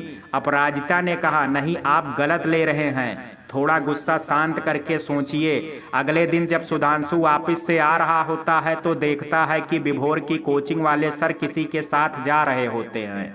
वो काफी नशे की हालत में होते हैं और दो लड़के उनको अगल बगल से पकड़ के ले जा रहे होते हैं। सुधांशु को दाल में कुछ काला लगता है और वो अपने दोस्त मिश्रा जी के घर जाता है, जिनकी बेटी भी विभोर के साथ ही उसकी कोचिंग में पढ़ती है। मिश्रा जी ने कहा अरे आओ आओ सुधांशु सा, आज कैसे रास्ता भूल गए। सुधांशु ने कहा नहीं आज इधर से ही निकल रहा था तो सोचा थोड़ा आपके साथ गपशप करता चलूं। मिश्रा जी ने कहा अरे ये तो बहुत अच्छा किया आपने, और बताइए घर पे सब के क्या हाल हैं। वो दोनों अपनी बात में लग जाते हैं। उनकी बेटी नंदनी सुधांशु के लिए चाय लेके आती है तो सुधांशु उससे पूछता है बेटा नंदनी कैसे चल रही है पढ़ाई। नंदनी ने कहा जी अंकल अच्छी चल रही है। सुधांशु ने कहा अच्छा और कोचिंग वाले सर कैसा पढ़ा रहे हैं। मिश्रा जी ने कहा अरे भाई साहब वहां से तो हमने नंदू को कब का हटवा दिया है, वो सर कुछ ठीक नहीं थे, मैं लड़की को ऐसी जगह नहीं जाने देना चाहता था। सुधांशु ने कहा अच्छा कल विभोर भी कुछ नाराजगी दिखा रहा था, पता नहीं ये लड़का भी पढ़ता तो है नहीं बस। नंदनी ने कहा नहीं नहीं अंकल विभोर तो हमारे ग्रुप का सबसे अच्छा लड़का है, लेकिन ओ। सुधांशु ने कहा ओ क्या बेटा आगे बोलो। नंदनी ने कहा अंकल वो उन लड़कों को ज्यादा अटेंशन देते हैं जो उनको सिगरेट और दारू पिलाते हैं। बाकी एक बार उन्होंने विभोर को कहा कि वो उनके लिए सिगरेट लाए तो उसने कह दिया था कि सर मेरे पास पैसे नहीं हैं और पापा भी डांटेंगे, तब से तो उसके पीछे ही पड़ गए हैं। बोलते हैं देखता हूँ तुझे कौन प्रैक्टिकल में नंबर देता है। सुधांशु उसकी बात सुन के मुंह नीचे करके चाय पीने लगता है। घर आके वो विभोर के कमरे की तरफ देखता हुआ जाता है जहां विभोर बैठा कुछ पढ़ रहा होता है। ऐसे करते देख अपराजिता उससे आके पूछती है क्या हुआ आज फिर कुछ किया क्या विभोर ने। वो नहीं में सिर हिलाता है। वो कोट उतार के तह करने लगता है। शिल्पी जी के मम्मी पापा जाने वाले होते हैं तो वो अपराजिता के घर मिलने आते हैं। अपराजिता उन्हें देख के उनका बहुत आदर सत्कार करती है। सास ससुर भी आके बैठते हैं उनके पास। शिल्पी जी अपराजिता के साथ किचन में आ जाती हैं। शिल्पी जी की मम्मी ने कहा कितना सुंदर है आपका घर, वरना अब तो ऐसे घर देखने को ही नहीं मिलते। सब जाने मॉडर्न आर्ट कह कह के कैसी पेंटिंग लगा देते हैं। आपके घर में घुसते ही भगवान के दिए और अगरबत्ती की खुशबू से ही मन पुलकित हो गया। सास ने कहा हाँ हम अभी भी पुराने विचारों वाले ही हैं, वैसे आप लोग कहाँ रहते हैं। अब उन सब की आपस में बात होने लगती है। अपराजिता खाने का ढेर सारा सामान रखती है, वो भी सब घर पे ही बना हुआ था। सास ने कहा अरे ये वाली कचौरे लीजिए घर की बनी है। शिल्पी जी की मम्मी कहती हैं वाह आप लोग कितना अच्छा बनाते हैं सब। सास ने कहा मैं नहीं अब तो यही बनाती है, मैंने इसे सब सिखा दिया है तो अब हमारे हिसाब का ही बनता है। जिया भी आके उन सबको प्रणाम करती है तो शिल्पी जी कहती हैं, वाह आपके बच्चों के भी बहुत अच्छे संस्कार हैं। ये सुन के अपराजिता के ससुर कहते हैं, ये भी सब इन्होंने सास की तरफ इशारा करते हुए ही सिखाए हैं सबको, अब हम सब इन्हीं के हिसाब से रहते हैं। शिल्पी जी के पापा और ससुर आंखों ही आंखों में देख के हंसने लगते हैं, पर सास को समझ नहीं आ पाता। सब लोग बहुत अच्छी तरह बातें करते हैं, तभी पड़ोस की एक औरत आके चिल्लाने लगती है, जिया की मम्मी ये क्या है, ये हमारे घर के बाहर कूड़ा किसने डाला। अपराजिता बाहर आती है, अरे शकुंतला बहन वो कूड़ा हो सकता है। शकुंतला ने कहा, मुझे कुछ नहीं सुनना है, अभी वहां से उठाओ। ये तुम्हारे बच्चे सारा गत्ता पेपर फाइल वगैरह सब वहां ऐसे डाल देते हैं जैसे वो कूड़ेदान हो, और तुम भी कुछ समझाती नहीं हो इन्हें। अपराजिता ने कहा, आप सुनिए तो, जिया यहाँ है और विभोर कोचिंग में है। शकुंतला ने कहा, हाँ हाँ, तुम और तुम्हारे बच्चे तो कभी गलत कर ही नहीं सकते ना, गलत बात में भी लोगी बच्चों का ही साइड माँ जो हो। सास ने शकुंतला का हाथ से चुप कराते हुए, बस बहुत बोल ली तो, उसने जो कहा तुमने सुना नहीं क्या, अब बच्चे घर में हैं ही नहीं। जिया अभी 5 मिनट पहले आई है, तो ये कैसे बाहर कूड़ा डाल सकते हैं, और ये तू क्या सीधे लड़ने चली आती है, जब देखो तब तुम्हारे छत से पानी टपक करके हमारे गेट तक आता है। हमने बोला क्या कभी, या तुम्हारा ओ भाई इतनी तेज गाने चला के सुनता है, हमने टोका क्या उसे। अरे पड़ोसी होने का भी कुछ ख्याल किया कर, ये भी नहीं देखती कि कोई घर में आया हुआ है, बस टेप रिकॉर्डर चालू हो जाता है तेरा। शकुंतला ने कहा, मैं आपसे नहीं आंटी जी, आपकी बहू से बात कर रही हूँ। वैसे तो पूरे मोहल्ले को उपदेश सुनाती हैं, पर अपने बच्चों को कोई अकल नहीं सिखाती। सास ने कहा, खबरदार अब एक भी शब्द ऊंची आवाज में मेरी बहू से कहा तो तुम होती कौन हो उसे सीख देने वाली, ये मत भूलो उसकी सास अभी घर पे है। तभी ससुर भी कहते हैं, हाँ, और सास के होते हुए और बहू को ताना मारे, ये तो बहुत गलत है। मेरा मतलब है सास समझा देगी ना उसे। अच्छा अब तुम जाओ, हम देख लेंगे आगे से ऐसा ना हो। उसके जाने के बाद सास ससुर से कहने लगती हैं, वैसे तो बोलने वाली जगह बोलते नहीं आप, आज जब मेरे बच्चों और बहू की कोई गलती नहीं है तो मुझे एक बात ढंग से नहीं सुनाने दी उसे। ससुर ने कहा, अरे ऐसा नहीं है, क्यों बेकार बात को बढ़ाना, मैं बात कर लूंगा ना इसके पिता। सास मुंह बनाते हुए, मैं चाहे जो कह लूं अपनी बहू को, लेकिन कोई और इसे कुछ भी कहे ये बर्दाश्त नहीं मुझे। अपराजिता अंदर शिल्पी जी को देख के मुस्कुराती है कि देखा मेरी सास कितना ख्याल रखती हैं मेरा। शिल्पी जी की मम्मी कहती हैं, भाई सास अच्छी है तभी तो बहू अच्छी है। सास ने कहा, हाँ ये तो है। अब वो सब उनसे विदा लेके अपने घर चले जाते हैं। उधर सुधांशु आज बिना बताए विभोर की कोचिंग पहुंच जाता है। वो थोड़ी देर बाहर खड़ा होके देखता है, सर सारे बच्चों के क्वेश्चन चेक कर रहे होते हैं। सर ये लो, तुमने नीचे के सारे क्वेश्चन गलत किए हैं, कल फिर से करके लाना। तुम दिखाओ, ये क्या, पहला आंसर ही गलत है, चलो फिर से करो। अरे बेटा अमर, कितनी देर लगाओगे, तुमने तो पहला चैप्टर भी पूरा नहीं किया। आकाश यानी दूसरा बच्चा, सर इसने तो कॉपी ही नहीं बनाई है। सर ने कहा, तू अपना काम कर, जब देखो तब शिकायतें निकालता रहता है।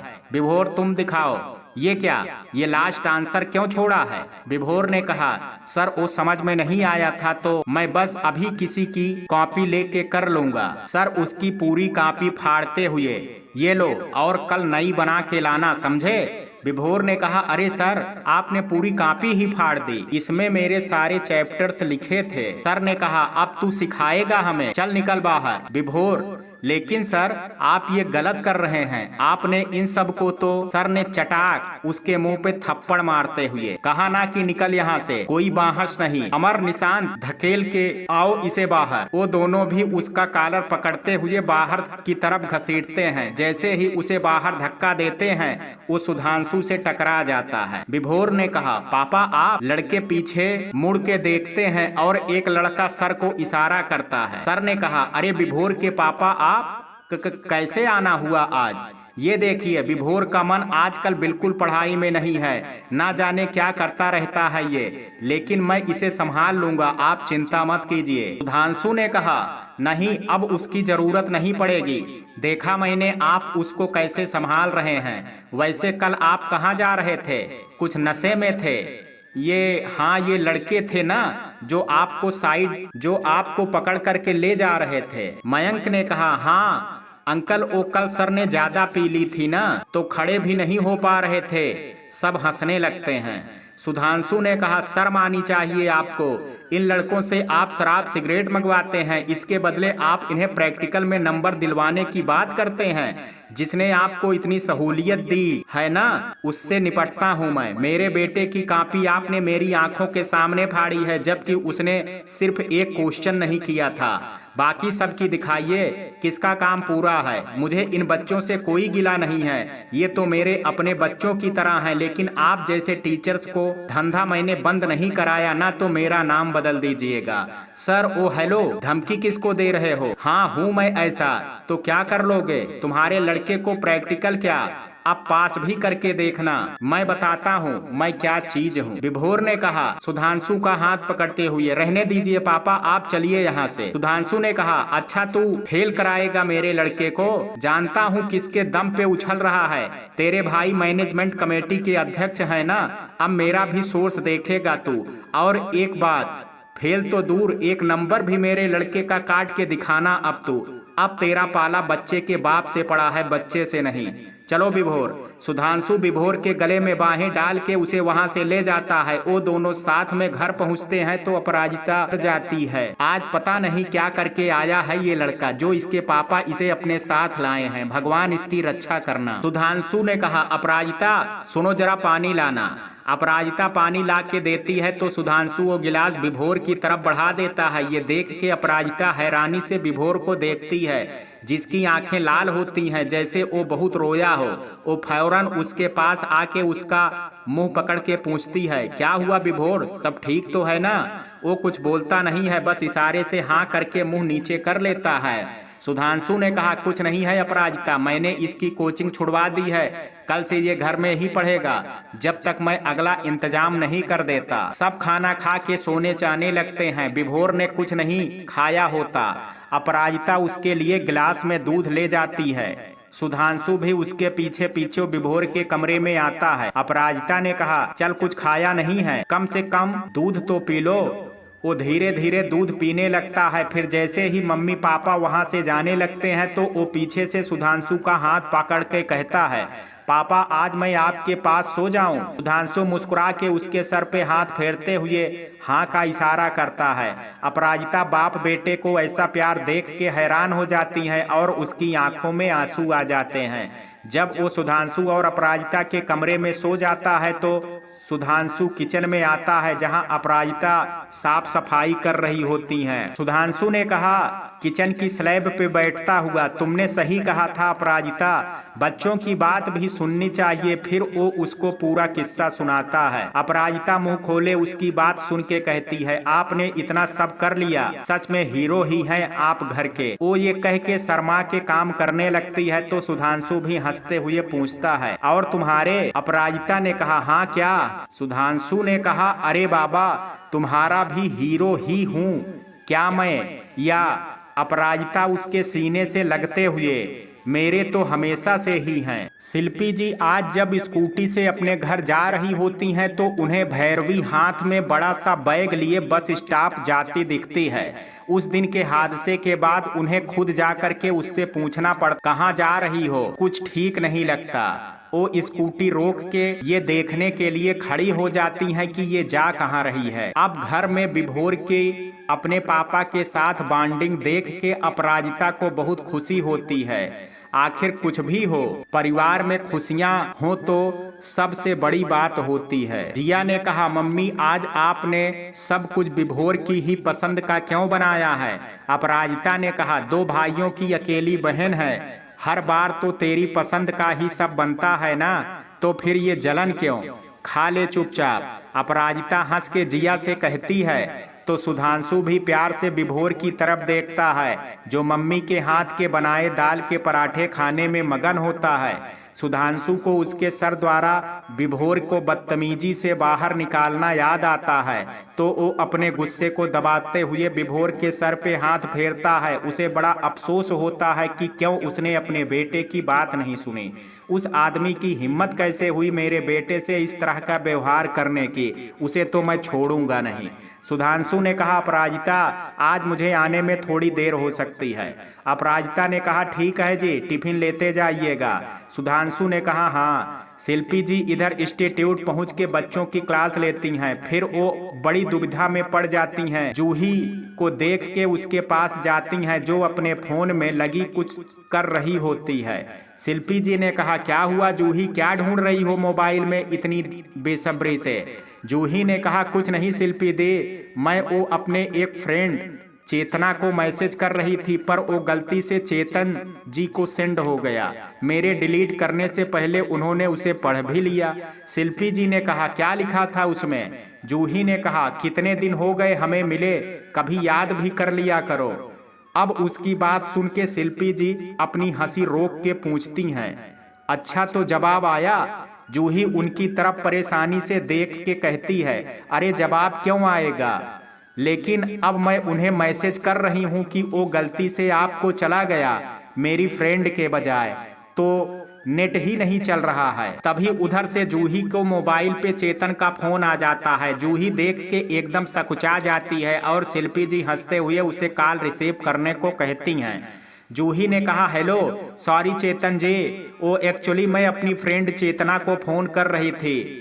वो जोधपुर में रहती है, अभी यहाँ आई हुई है, तो वो गलती से चेतना की जगह आपको मैसेज चला गया। I am really very sorry. उधर से चेतन उसको काम डाउन करने को कह के जैसे ही कॉल काटने वाला होता है, वैसे ही शिल्पी जी उसके हाथ से फोन ले लेती हैं। शिल्पी जी, चेतन जी खम्मा घड़ी, जब गलती के मैसेज से आप डिस्टर्ब हो ही गए हैं तो सोचा बात ही कर ली जाए। और सुनाइए, सब कैसा चल रहा है? चेतन ने कहा, सब बढ़िया चल रहा है शिल्पी जी, 2 दिन पहले ही मुंबई से आया हूँ, अब तो बस इधर उधर आना जाना लगा ही रहता है, तो टाइम ही नहीं मिल पाता।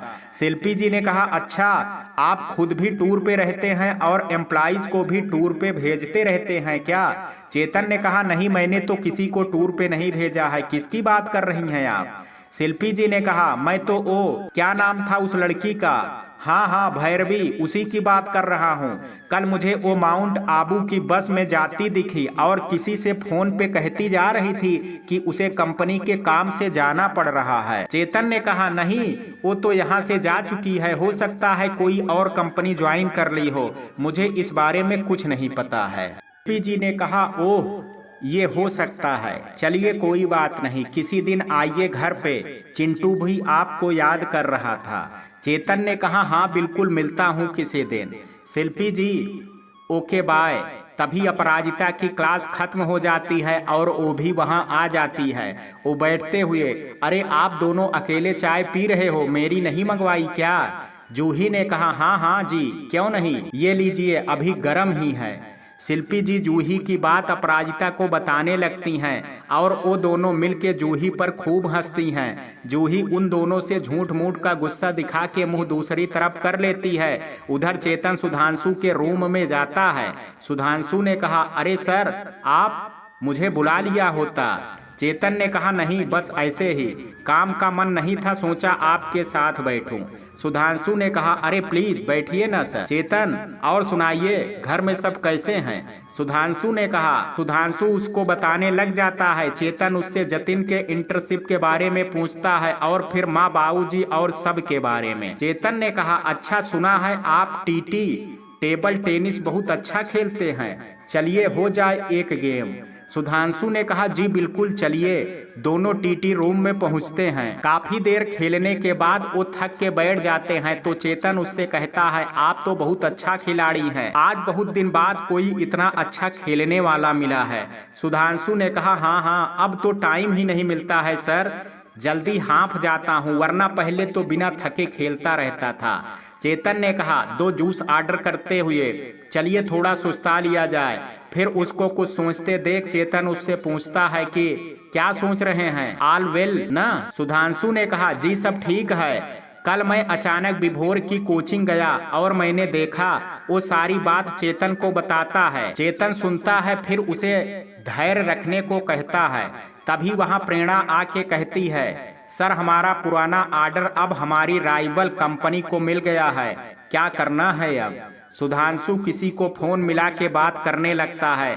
चेतन सुनता है कि वो किसी को पता लगाने को कहता है कि इस बार हमारे पुराने कस्टमर ने हमसे ज्यादा हमारी राइवल कंपनी पे कैसे भरोसा कर लिया, कौन है जिसने ये डील करवाई। वो उधर से बात करके फोन काट देता है। सुधांशु का उतरा चेहरा देख के चेतन जूस की सिप लेता हुआ उससे पूछता है क्या हुआ, पता लगा वो कौन है? सुधांशु ने कहा जी भैरवी, उसने राइवल कंपनी ज्वाइन कर ली है। वो हमारी ज्यादातर कोटेशन जानती है कि हम किसको क्या कोड करते हैं। ऐसे में उसका राइवल कंपनी में जाना हमारे लिए परेशानी बन सकता है। सुधांशु देखता है कि चेतन को इन बातों से कोई फर्क नहीं पड़ता। प्रेरणा के जाने के बाद वो उससे कहता है I tell you sir, this lady can go to any accident. Chetan कौन, किसके बारे में क्या बात कर रहे हैं आप? सुधांशु ने कहा भैरवी। फिर वो उसको उस दिन की सारी बात बताता है जो भैरवी ने उससे कही। चेतन उसकी बात सुन के उसके हाथ पे हाथ रख करके कहता है डोंट वरी, आपने मुझे अपनी बात बता के अच्छा किया, नहीं तो कई बार लोग गलत समझ लेते हैं। चेतन को ये सोच के अच्छा लगता है कि कैसे सुधांशु ने एक दोस्त की तरह उससे अपनी पर्सनल बात बताई। वो दोनों अपने घर जाने के लिए उड़ जाते हैं। चेतन ने कहा अच्छा अभी विभोर के बारे में कोई फैसला मत कीजिएगा, उसे खुद से पढ़ने दीजिए। सुधांशु ने कहा हाँ आप ठीक कह रहे हैं, ओके सर मैं चलता हूँ। चेतन ने कहा ओके टेक केयर। रात में अपराजिता सुधांशु को जूही के गलती से चेतन को मैसेज भेजने वाली बात बताती है। दोनों जूही की बेवकूफी पे हंसते हैं। सुधांशु जी टीवी पे मैच देखने लग जाते हैं। अपराजिता को शरारत सूझती है और वो अपना फोन उठा के चेतन को मैसेज करती है, सुना है आजकल गलती से बड़े मैसेज आने लगे हैं तुम्हें, तुम तो गलती से भी नहीं कर रही हो ना? अपराजिता ने कहा मैं तो पूरे होशे हवास में कर रही हूँ, वैसे भी मेरे तो दोस्त ही 2-3 हैं, तो गलती की गुंजाइश ही कहाँ है? चेतन ने कहा यही तो प्रॉब्लम है तुम्हारी कि तुम गलती से भी गलती नहीं करती हो।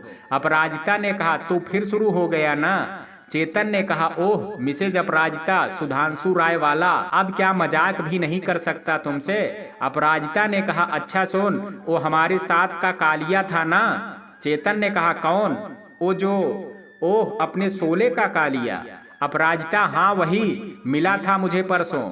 फिर वो दोनों पुरानी बात करते हैं। फिर बातों ही बातों में चेतन उससे पूछता है अच्छा कल टिफिन में क्या सब्जी रखोगे, जरा ज्यादा रखना। वो भी स्माइली बना के भेज देती है। अपराजिता के सास ससुर 4 धाम यात्रा के लिए जाने वाले होते हैं। उनके साथ और भी कई लोग होते हैं। सुधांशु उनके हर जगह रहने का पहले से ही इंतजाम करवा देता है। अपराजिता को क्लास के बाद भी निश्चिंत बैठे देख शिल्पी जी पूछती हैं तो जूही उन्हें बताती है कि आजकल इनकी लेडी बास घर जो नहीं है। शिल्पी जी भी हंसती हैं ये सुन के। अपराजिता सुधांशु को मैसेज करती है अगर इधर से जा ही रहे हो तो मुझे भी ले लीजिएगा साथ में। सुधांशु ने अपराजिता को लेने उसके इंस्टीट्यूट आता है।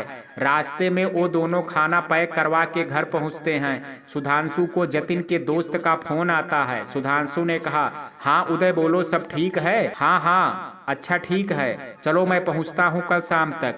ठीक है मैं जतिन से बात कर लूंगा। वो ये बोल के फोन काट देता है। फिर अपराजिता से कहता है सुनो, वो जतिन की कंपनी में कुछ इंटर्स को लेकर के पंगा हो गया है, तो मैं और उदय के पापा वहां जाएंगे, तुम यहाँ देख लोगी ना? मैं तुम्हें कुछ कैश दे जाता हूँ, बाकी विभोर को भेज के मंगवा लेना जो चाहिए हो। उसे अच्छा तो नहीं लगता पर ठीक है कह के पैसे पर्स में डाल लेती है। अगले दिन सुबह सुधांशु गुड़गांव के लिए निकल जाता है। बच्चों के तो मजे ही आ जाते हैं। घर में ना बाबा दादी और ना ही पापा। जिया तो फटाफट अपनी फ्रेंड के घर जाने का प्लान बना लेती है। विभोर थोड़ी देर घूम के वापस आ जाता है। उसे मम्मी की चिंता होती है ना। वो सारा काम खत्म करके अपने कमरे में जाती है तो देखती है कि फोन में बार बार मैसेज आ रहे होते हैं। फर्स्ट मैसेज, अभी रास्ते में हूँ, गाड़ी थोड़ा लेट चल रही है। सेकंड मैसेज, अच्छा वो एक फाइल पढ़ी है, वो विभोर के हाथों वापिस भिजवा देना। वो टाइम देखती है, अब तो शाम होने वाली है। सुबह का मैसेज उसने अब देखा। वो सुधांशु को कॉल लगाती है पर उसका फोन नेटवर्क क्षेत्र से बाहर होता है। वो फटाफट विभोर को सुधांशु के ऑफिस जाके फाइल देने को कहती है। वहां विभोर रिसेप्शन से फाइल दे के जाने लगता है कि तभी रिसेप्शन पे एक कॉल आता है। रिसेप्शनिस्ट विभोर से कहती है, आप चलिए मेरे साथ, आपको अंदर सर बुला रहे हैं। विभोर थोड़ा सकुचाता है। वो पहली बार अपने पापा के ऑफिस आया होता है, वो भी उनकी गैर मौजूदगी में। वो रिसेप्शन से ऊपर एक कमरे में जाता है जहां एक रूम के अंदर उसके पापा की भी नेम प्लेट लगी होती है। वो खुश होता हुआ आगे बढ़ता है जहां एक बेहद ही आलीशान ऑफिस होता है। रिसेप्शनिस्ट गेट नॉक करती है तो आवाज आती है, कम इन। चेतन अंकल की आवाज सुन के वो खुशी से अंदर जाके उनके पैर छूता है। चेतन ने कहा, अरे आओ आओ चैम्प, अंकल से बिना मिले ही जा रहे थे। विभोर ने कहा, नहीं अंकल, वो मैंने सोचा कि आप काम में बिजी होंगे तो। चेतन ने कहा, ओह कमान, बोलो क्या लोगे, कोल्ड ड्रिंक, कॉफी, जूस। विभोर ने कहा, नहीं अंकल कुछ नहीं। चेतन ने कहा, उसे झूठे गुस्से से देखते हुए, फोन मिला के पहले 2 कोल्ड कॉफी और बाद में पिज्जा लाने को कहता है। विभोर उसका ऑफिस देख के चकरा जाता है और सोचता है, हे भगवान, इतने बड़े ऑफिस के मालिक और हमारे घर में कैसे सबके साथ बैठ के खाना खा लेते हैं। चेतन ने कहा, क्या सोच रहे हो बच्चे, चिंता मत करो, तुम्हारी मम्मी तुम्हें डांट नहीं लगाएंगी। विभोर उसे देख के मुस्कुराता है। चेतन उसकी कैप देख के पूछता है, वह तुम्हारी कैप तो बहुत अच्छी है, कहाँ से ली? विभोर ने कहा, ये मेरे बेस्ट फ्रेंड ने मुझे दी अंकल। चेतन ने कहा, ओह अच्छा, बड़े अच्छे फ्रेंड हैं तुम्हारे। विभोर ने कहा, हाँ अंकल, ये जो मैं टी शर्ट पहना हूँ ना, ये भी तो मेरे एक फ्रेंड ने मुझे गिफ्ट की है। चेतन ने कहा, अरे वाह क्या बात है। विभोर ने कहा, आपके फ्रेंड भी देते होंगे आपको? चेतन ने कहा, हाँ देते हैं, जब तुम्हारे बराबर था तो ऐसे ही सब मिलता था। अच्छा ये बताओ, पढ़ाई में कोई दिक्कत तो नहीं हो रही है ना कोचिंग छूटने से? विभोर ने कहा, नहीं अंकल, अब तो कोर्स खत्म हो चुका है। चेतन ने कहा, ओके गुड। कॉफी के बाद पिज्जा खा के विभोर जाने के लिए पूछ। चेतन ने कहा, ठीक है बेटा, अच्छा अपनी मम्मी से कहना कि कल कुछ साथ के फ्रेंड मिल के पार्टी करेंगे मेरे घर पे, तो वो चाहे तो वो भी आ जाए। विभोर ने कहा, ओह तो अलाइनमेंट मीट है। चेतन ने कहा, हाँ बस ऐसा ही कुछ, पर ज्यादा दोस्त नहीं आएंगे। विभोर ने कहा, ठीक है, मैं मम्मी को बता दूंगा, फिर वो आपसे बात कर लेंगी। चेतन मुस्कुराते हुए उसे बाय बोलता है। अपराजिता सुधांशु से फोन पे वहाँ का हाल लेती है। अपराजिता ने कहा, वहाँ सब ठीक है ना? जतिन ठीक है ना? बहुत कमजोर लग रहा था जब आया था, बोलना ठीक से, खाना खाए?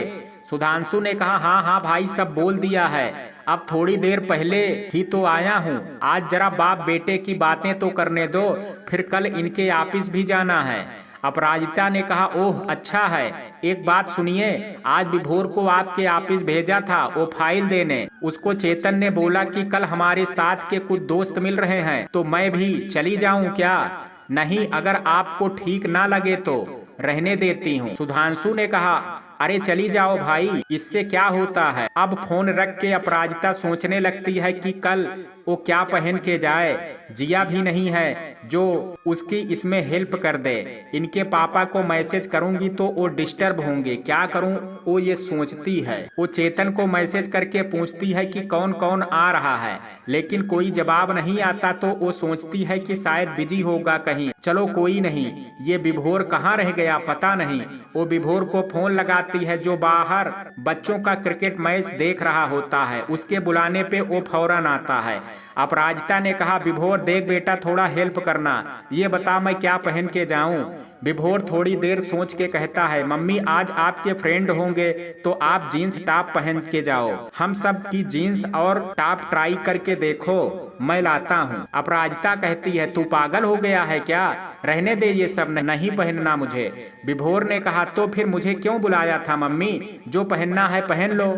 वो अलमारी से सूट सलवार निकालती है, फिर वो सुधांशु का फेवरेट पिंक कलर का सूट पहनने के लिए निकाल लेती है। आज वो हल्का मेकअप करने को भी सोचती है। तैयार हो के वो बहुत सुंदर लग रही होती है तो विभोर उसे देख के सीटी बजाता है। वाह मम्मी, आप तो सच में हीरोइन लग रही हैं हो। वैसे जो मैंने सजेस्ट किया था वो पहनती तो और भी अच्छी लगती। अपराजिता ने कहा, 3 बड़े बच्चों की माँ हूँ तो वो पहनती हूँ जो मुझे अच्छा लगे, दूसरों को अच्छा लगे वो नहीं सोच। विभोर ने कहा, ठीक है चलो अब छोड़ दूं आपको। अपराजिता ने कहा, एक बार अपने अंकल को कॉल कर ले, मुझे लगता है वो बिजी ना हो, मैसेज भी चेक नहीं किया उसने। विभोर चेतन को फोन लगाता है। हाँ अंकल, मम्मी पूछ रही हैं पार्टी शुरू हो गई हो तो वो भी आ जाएं अब। वो उधर से कुछ बोलता है तो विभोर जोर से हंसता है। अपराजिता ने कहा, क्या हुआ, क्या कहा अंकल ने? विभोर ने कहा, आपको लेने उनकी गाड़ी आ रही है और वो मेरा भी खाना लेके आएंगे। जिया तो वैसे भी कल तक ही आएगी। अपराजिता ने कहा, ओह अच्छा है, चलो मैं पर्स में फोन वगैरह रख लेती हूँ। बाहर गाड़ी आके रुकती है। ड्राइवर एक टिफिन लेके अंदर आता है और विभोर को देख के अपराजिता का इंतजार करने लगता है। अपराजिता गाड़ी से चेतन के घर पहुंचती है। बाहर उसे किसी की गाड़ी या स्कूटी नहीं दिखती है तो वो सोचती है कौन कौन आया है, न जाने शायद मैं ही सबसे पहले तो नहीं आ गई। अपराजिता अंदर जाती है तो ड्राइंग रूम में भी कोई नहीं होता। वो आवाज लगाती है, चेतन चेतन कहाँ हो? तभी अंदर से आवाज आती है, आ जाओ अपराजिता अंदर ही। वो अंदर की तरफ बढ़ती है, कहीं कोई दिखाई नहीं देता। वो लॉबी की साइड में देखती है, चेतन किचन में कुछ बना रहा होता है। वो मुस्कुराते हुए उसी तरफ बढ़ जाती है। चेतन सलाद काट रहा होता है। गैस पे सब्जी चढ़ी होती है जिसमें बहुत अच्छी खुशबू आ रही होती है। दूसरी तरफ भी कोई सब्जी होती है। एक तरफ बाउल में रायता रखा होता है जो बहुत अच्छे से रायता सजा हुआ होता है। वो उसको देख के कहता है, अब बस पूरी बनाना रह गया है, उसमें तो तुम हेल्प कर दोगी ना? अपराजिता ने कहा, अरे पर ये सब तुमने खुद क्यों बनाया? तुम्हारे कुक्स कहाँ हैं? चेतन तसल्ली से हाथ पोंछता हुआ स्लैब पे पैर लगा करके खड़ा हो जाता है। फिर कहता है, जब मैं खुश होता हूँ तो खुद खाना बनाता हूँ, वो भी सिर्फ स्पेशल लोगों के लिए। अपराजिता ने कहा, अच्छा पर कौन कौन स्पेशल आ रहा है ये तो बताओ। हंसते हुए चेतन ने कहा, कोई नहीं, बस मैं और तुम ही हैं। अपराजिता ने कहा, क्या पागल हो गए हो तुम?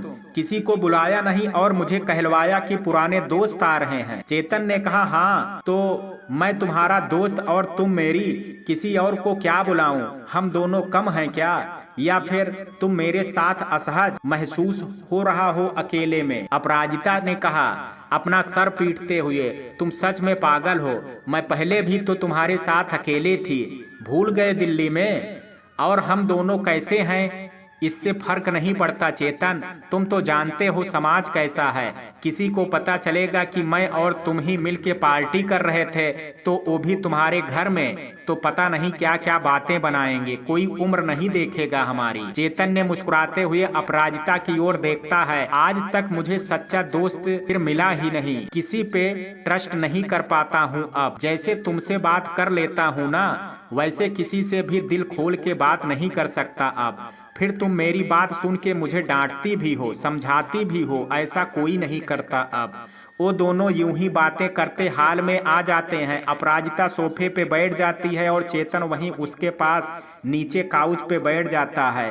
चेतन ने कहा, जानती हो अपराजिता, 2 लोगों के बीच में सच्ची दोस्ती भी हो सकती है जो लोग नहीं समझते। किससे शेयर करूं? सुभी उसकी छोटी बहन जब अपनी फैमिली में खुश है, वैसे भी बहुत दुख झेले हैं उसने। मैं उसे अपनी परेशानी में नहीं उलझाना चाहता। अपराजिता ने कहा, हाँ ये तो सही कह रहे हो। चेतन ने कहा, तुम्हें पता है अपराजिता, मुझे एक बार आनंद उनका बचपन का पुराना दोस्त मिला था। दिल्ली में ही सेटल्ड है, अपना काम करता है, कपड़ों का बड़ा शोरूम है उसका। अपराजिता ने कहा, अच्छा फिर? चेतन ने कहा, वो रोज रात में मेरे साथ आके पीता था। उसके भाई के शादी में भी मैंने उसकी बहुत मदद की। एक बार उसके व्यापार में घाटा हुआ तो भी उसने मुझसे मदद मांगी। एक दिन मैंने उसे एक दूसरी औरत के साथ देख के पूछा कि ये कौन है, तो उसने बताया कि वो उनके साथ एक दूसरे घर में रहता है। वो एक ही शहर में दो अलग अलग जिंदगी जी रहा था। मुझे बुरा लगा ये देख के, तब से मैंने उससे मिलना छोड़ दिया। सच में दुनिया बहुत बुरी है यार, किस पे विश्वास करो और किस पे नहीं, ये समझ में नहीं आता। अपराजिता ने कहा, ये तो सच कह रहे हो। फिर वो उसे अपने पड़ोस वाली ललिता भाभी के घर की बात भी याद दिलाती है।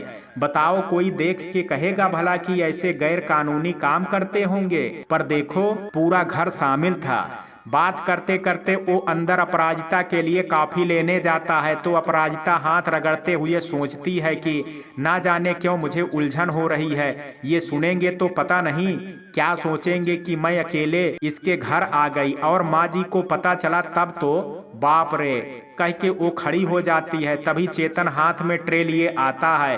वो उसे परेशान देख के कहता है कि अगर तुम चाहो तो विभोर को भी बुला लो, या रुको मैं खुद ही सुधांशु जी को फोन लगा के बता देता हूँ। वो कह के अपने फोन से नंबर मिला के स्पीकर पे डाल देता है तो उधर से सुधांशु बहुत अच्छे से बात करता है। हाँ सर, मुझे कल अपराजिता ने बताया था कि आज आप लोग पार्टी करने वाले हैं, और कैसा चल रहा है सब।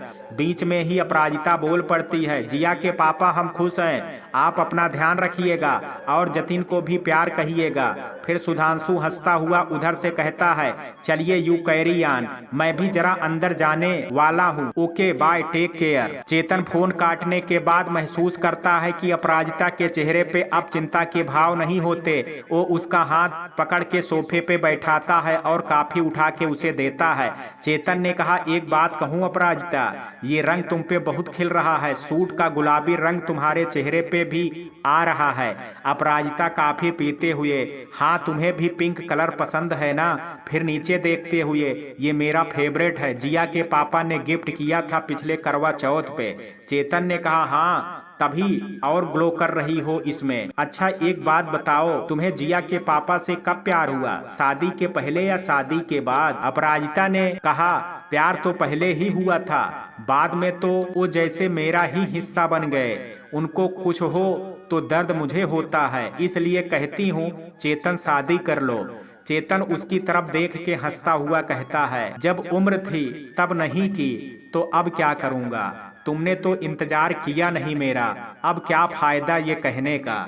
अपराजिता ने कहा, जो ईश्वर को मंजूर होता है वही होता है चेतन, लेकिन तुम ऐसा कह के मुझे अपनी नजर में अपराधी मत बनाओ, जिससे मैं ये सोच के कभी ना जी सकूं कि तुमने मेरी वजह से शादी नहीं की। चेतन ने कहा, ऐसा नहीं है, मैं तुम्हें पहले भी वजह बता चुका हूँ, लेकिन हाँ उन सब में तुम भी एक वजह तो हो ही, लेकिन खुद को मेरी वजह मत मानना। मैं जितना तुम्हें पहले प्यार, ये कहते हुए अपराजिता उसके मुंह पे हाथ रख देती है। कुछ खिलाओगे नहीं या सिर्फ बातें ही करोगे? चेतन कुछ बोलता नहीं, लेकिन उसकी आंखों में आंसू होते हैं। अब अपराजिता नीचे उसके बगल में आके बैठ जाती है। चेतन मुंह नीचे किए होता है, उसकी आंखों से एक आंसू पोंछ के अपराजिता उसके कंधे पे हाथ रखती है। बहुत देर वो दोनों उसी तरह बैठे रहते हैं। फिर चेतन धीरे से उठ के खाना लगाने जाता है। अपराजिता भी उसकी मदद के लिए किचन में जाती है। दोनों के लिए पूरियां तल के अपराजिता डाइनिंग टेबल पे ले आती है। दोनों खुश होके खाना खाने लगते हैं। चेतन ने कहा, जानती हो अपराजिता, जब इंसान किसी बहुत अपने के लिए खाना बनाता है तो वो पूरे दिल से बनाता है। मैंने भी पूरे दिल से खुश होके तुम्हारे लिए खाना बनाया। अपराजिता पहला टुकड़ा खाती है तो उसे धक्का लगता है, पर वो मुस्कुराती हुई गला दबा के बहुत तारीफ करती है, स्वाद लेके खाने लगती है। जब चेतन पहला टुकड़ा खाता है तो उसके मुंह से निकलता है, ओह नमक कितना तेज हो गया है और इसमें मसाला भी ज्यादा है। उसकी आंख से पानी निकलता है तो अपराजिता उसे पानी का गिलास उठा के देती है। वो पानी पी के उसकी तरफ देख के कहता है, झूठी ही तारीफ कर रही थी, इतना तो बेकार बना है। ये सुन के अपराजिता उससे कहती है, जब कोई बहुत प्यार से पूरे दिल से खुश होके किसी के लिए खाना बनाता है ना, तो उस खाने का स्वाद ही अलग हो जाता है। मुझे तो ये बहुत टेस्टी लग रहा है। फिर वो फ्रिज से दही निकाल के उसकी सब्जी में मिलाती है और कहती है, अब खाओ अच्छा लगेगा। वो उसकी तरफ देखता ही रहता है, कैसे कर लेती हो ये सब अपराजिता, तुम वाकई बहुत अच्छी हो।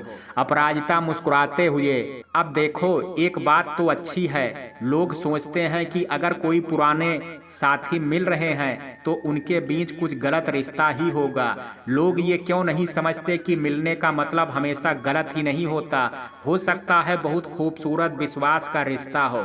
चेतन ने कहा, दुनिया ऐसी ही है अपराजिता, कब तक किसी को सफाई दोगे? अगर किसी से फर्क पड़ता है तो बस तुम्हारे घर वालों से, और मानना पड़ेगा तुम्हारे पति इस मामले में बहुत खुले विचार के हैं, या उन्हें तुम पे वाकई तुम बहुत विश्वास है।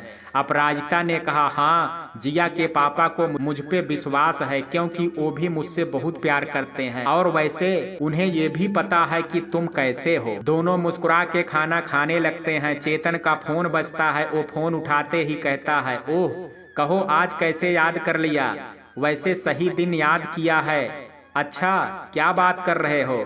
अच्छा तो आ जाओ फिर, इसी बहाने भाभी से भी मुलाकात हो जाएगी। हाँ हाँ क्यों नहीं, वो हंस के फोन रखता हुआ कहता है, लो जी अपना कालिया भी आ रहा है, पास ही के शॉपिंग मॉल में है तो यहाँ भी आ रहा है भाभी के साथ। चलो ये तो एक्चुअल में एक बढ़िया मीट हो गई। वो अपने कुक और एक हेल्पर को फोन करके बुला लेता है। कालिया और उसकी वाइफ आते हैं। अपराजिता से मिलके वो भी बहुत खुश होता है। उसकी वाइफ को भी अपराजिता बहुत पसंद आती है।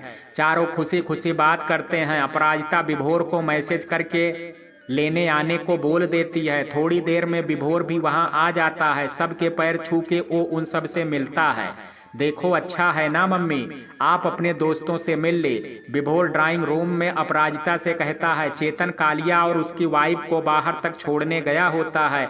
फिर वो अंदर आके विभोर से कहता है, देखा हमारी रीयूनियन? विभोर ने कहा, अंकल पर आप लोगों ने एक दूसरे को क्या गिफ्ट दी? ये सुन के अपराजिता और चेतन एक दूसरे को हैरानी से देखने लग जाते हैं। विभोर के ये पूछने पर कि आप दोनों एक दूसरे को क्या गिफ्ट दे रहे हैं, चेतन और अपराजिता एक दूसरे को देखने लगते हैं। तभी चेतन अंदर से लाके एक टी शर्ट और एक कैप अपराजिता को देता है। अपराजिता को वो बहुत पसंद आता है। अपराजिता उठते हुए कहती है, तुम्हारा गिफ्ट उधार रहा मुझ पे। अपराजिता और विभोर वहां से आके ढेर सारी बातें करते हैं। अपराजिता उसे बताती है कि कैसे चेतन ने खाना बनाया। दोनों बहुत हंसते हैं। जिया के वापस आने पर वो चेतन का दिया हुआ गिफ्ट उसे भी दिखाती है। जिया, वाओ मम्मी, औसम गिफ्ट दिया है अंकल ने, अब आप भी सोचो क्या गिफ्ट दोगी उन्हें। अपराजिता ने कहा, हाँ अच्छा सा कुछ तुम दोनों सोचो ना। अब विभोर और जिया अलग अलग चीजों को लेके डिस्कस करने लगते हैं। अगले दिन सुबह सुधांशु भी आ जाता है। वो थका होने की वजह से आज ऑफिस में ही हाफ डे की छुट्टी लेके आ जाता है। सुधांशु ऑफिस से आके अपराजिता से, जरा अच्छी सी चाय बना दो, शरीर जैसे कांप रहा है, लग रहा है अभी भी ट्रेन में ही हूँ। वो जल्दी से चाय बना के उसका सर हल्के हल्के दबाने लगती है। वो धीरे धीरे उससे वहां की बात पूछती जाती है और फिर यहाँ उसके पीछे की बात बताती है। अपराजिता ने कहा, बस अब जल्दी से जतिन भी ट्रेनिंग पूरी करके वापस आ जाए। सुधांशु ने कहा, हाँ पर हो सकता है अब वहीं जॉब ज्वाइन कर ले, पढ़ाई पूरी हो गई है, अब तो जहाँ नौकरी लगेगी वहीं जाएगा। अपराजिता ने कहा, बच्चे कितने जल्दी बड़े हो जाते हैं। फिर वो उसे उस दिन चेतन के घर की पार्टी को बताने लगती है और ये भी कि उसने उसे क्या गिफ्ट दिया। फिर वो उससे पूछती है कि अब वो उसे क्या गिफ्ट दे। तभी वो उससे पूछता है कि तुम्हारे पास पुरानी फोटोज तो होगी जिसमें चेतन सर भी हों या उनकी बहन भी। अपराजिता ने सोचते हुए, हाँ होगी शायद, एक बार भाई से पूछ लेती हूँ। उसका भाई उसे फोन पे बताता है कि उन दोनों का बचपन का एल्बम अभी भी रखा है और वो उसे इस वीकेंड तक उसके घर पहुंचा देगा। वो ये सुन के बहुत खुश हो जाती है। अपराजिता इंस्टीट्यूट में जाती है। फिर आज चाय पर वो तीनों शिल्पी जी और जूही बैठ के बातें करते हैं। बातों बातों में शिल्पी जी कहती हैं, अब तो मेरा एक ही लक्ष्य है कि अपने चिंटू को बहुत अच्छा आदमी बना सकूं। जूही चाय की सिप लेके उनकी बात सुनती हैं और फिर कहती हैं, आप उनका तो एक ही लक्ष्य है, अब गरीबों की सेवा। अब इसी में मुझे खुशी नहीं मिलती। मैं किसी भी गरीब और आर्मी वाले से अपनी फीस कभी नहीं लेती हूँ। मुझे उनके लिए कुछ करके बहुत खुशी होती है। अपराजिता शिल्पी जी की तरफ देख के जूही से कहती है, जूही अभी भी सोच ले, शादी करके भी तू ये सब कर सकती है। ये सुन के जूही को धक्का सा लगता है और वो चाय नीचे रख के उन दोनों से कहती है, जूही अच्छा आज आप लोगों को एक बात बताती हूँ। मेरा मानना है कि शादी तब ही करो जब तुम्हें लगे कि तुम्हारी जिंदगी अकेले नहीं चल सकती, और मेरे साथ ऐसा कुछ नहीं है। मैं अकेले अपने माँ पापा का बेटा बन के उनका साथ देना चाहती हूँ। रही शादी की बात, तो हाँ मैंने भी प्यार किया था, सच्चा प्यार, पर वो शायद ऊपर वाले को ही मंजूर नहीं था। उसकी बात सुन के हैरानी से वो दोनों उसे देख के पूछती हैं, क्यों, क्या हुआ उसके साथ। वो आगे बताती है कि वो और मैं एक दूसरे से बहुत प्यार करते थे। वो भी मेरी तरह डॉक्टर ही था। एक बार उसे पूरी टीम के साथ किसी इंटीरियर में ले जाया जा रहा था, जहां उन्हें अपनी टीम की मदद से वहां के ट्राइबल लोगों का उपचार करना था, लेकिन उनका विमान दुर्घटनाग्रस्त हो गया और उसकी भी सबके साथ मौत हो गई। ये कह करके जूही मुंह पे हाथ रख करके रोने लगती है। वो दोनों उसे चुप कराती हैं। फिर वो थोड़ा संभल के आंसू पोंछते हुए कहती है कि हम दोनों का यही सपना था कि साथ में गरीबों का फ्री इलाज करें। अब मैं बस उसी के अधूरे ख्वाब को पूरा कर रही हूँ, लेकिन अब मैं किसी और से शादी के बारे में सोच भी नहीं सकती। ये भी सच है। शिल्पी जी उसे ढाढ़स बंधाते हुए कहती हैं, ठीक है जूही, तुम अपनी जिंदगी अपने हिसाब से जीने के लिए स्वतंत्र हो। मेरा भी यही मानना है कि शादी करना ही कोई खुश रहने का मापदंड नहीं है। आप अपने पेरेंट्स के साथ रह रहे हो, अपना योगदान समाज के उत्थान में लगा रहे हो, और क्या चाहिए। अब देखो ना, मेरे घर वालों की जिद के आगे मुझे शादी करनी पड़ी, लेकिन किस्मत ने क्या खेल खेला और मुझे उससे अलग होना पड़ा। हम तीनों दोस्त हैं और तीनों की लाइफ अलग है, लेकिन तीनों अपनी जिंदगी में खुश हैं। बस इतना ही काफ़ी है। अपराजिता ने कहा, ये तो बिल्कुल सही कहा आपने शिल्पी जी। मेरा मानना भी यही है कि हमें लड़का लड़की का भेद किए बिना अपने बच्चों को उनकी उड़ान उड़ने देना चाहिए। आजकल जितना ज़रूरी लड़कों को अपने पैरों पे खड़ा होना है, उतना ही लड़की का भी। मैंने भी जो अपने जीवन में बेइज्जती सही है, वो इसलिए कि मैंने अपनी शिक्षा पूरी नहीं कर पाई और मेरी शादी कर दी गई, तो हर किसी ने मुझे अपने से कम ही समझा। अब मैं जिया को भी अपने पैरों पे खड़ा होना सिखाऊंगी, जिससे कि वो अपने पापा या पति पे ही निर्भर ना रहे। हर किसी में आत्मसम्मान होना चाहिए, चाहे वो लड़का ही हो या लड़की। फिर वो टाइम देखती है और अपने अपने घरों के लिए निकल जाती हैं।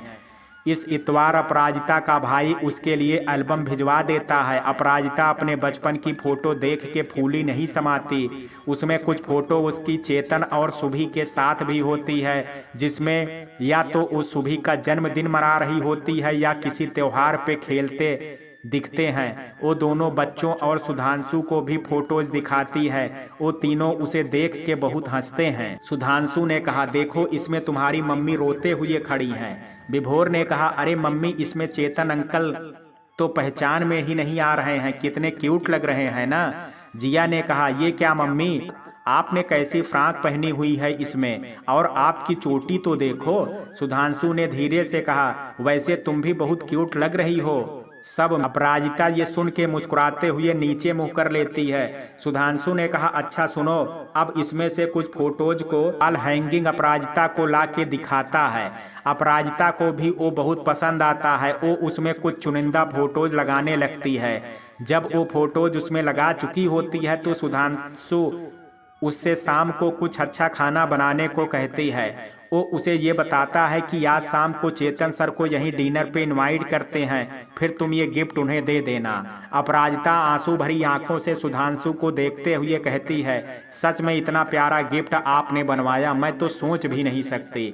वो मुस्कुराते हुए उसके गाल थपथपाता है, वहां से चला जाता है। शाम को सुधांशु के बुलाने पे चेतन उनके घर पहुंचता है।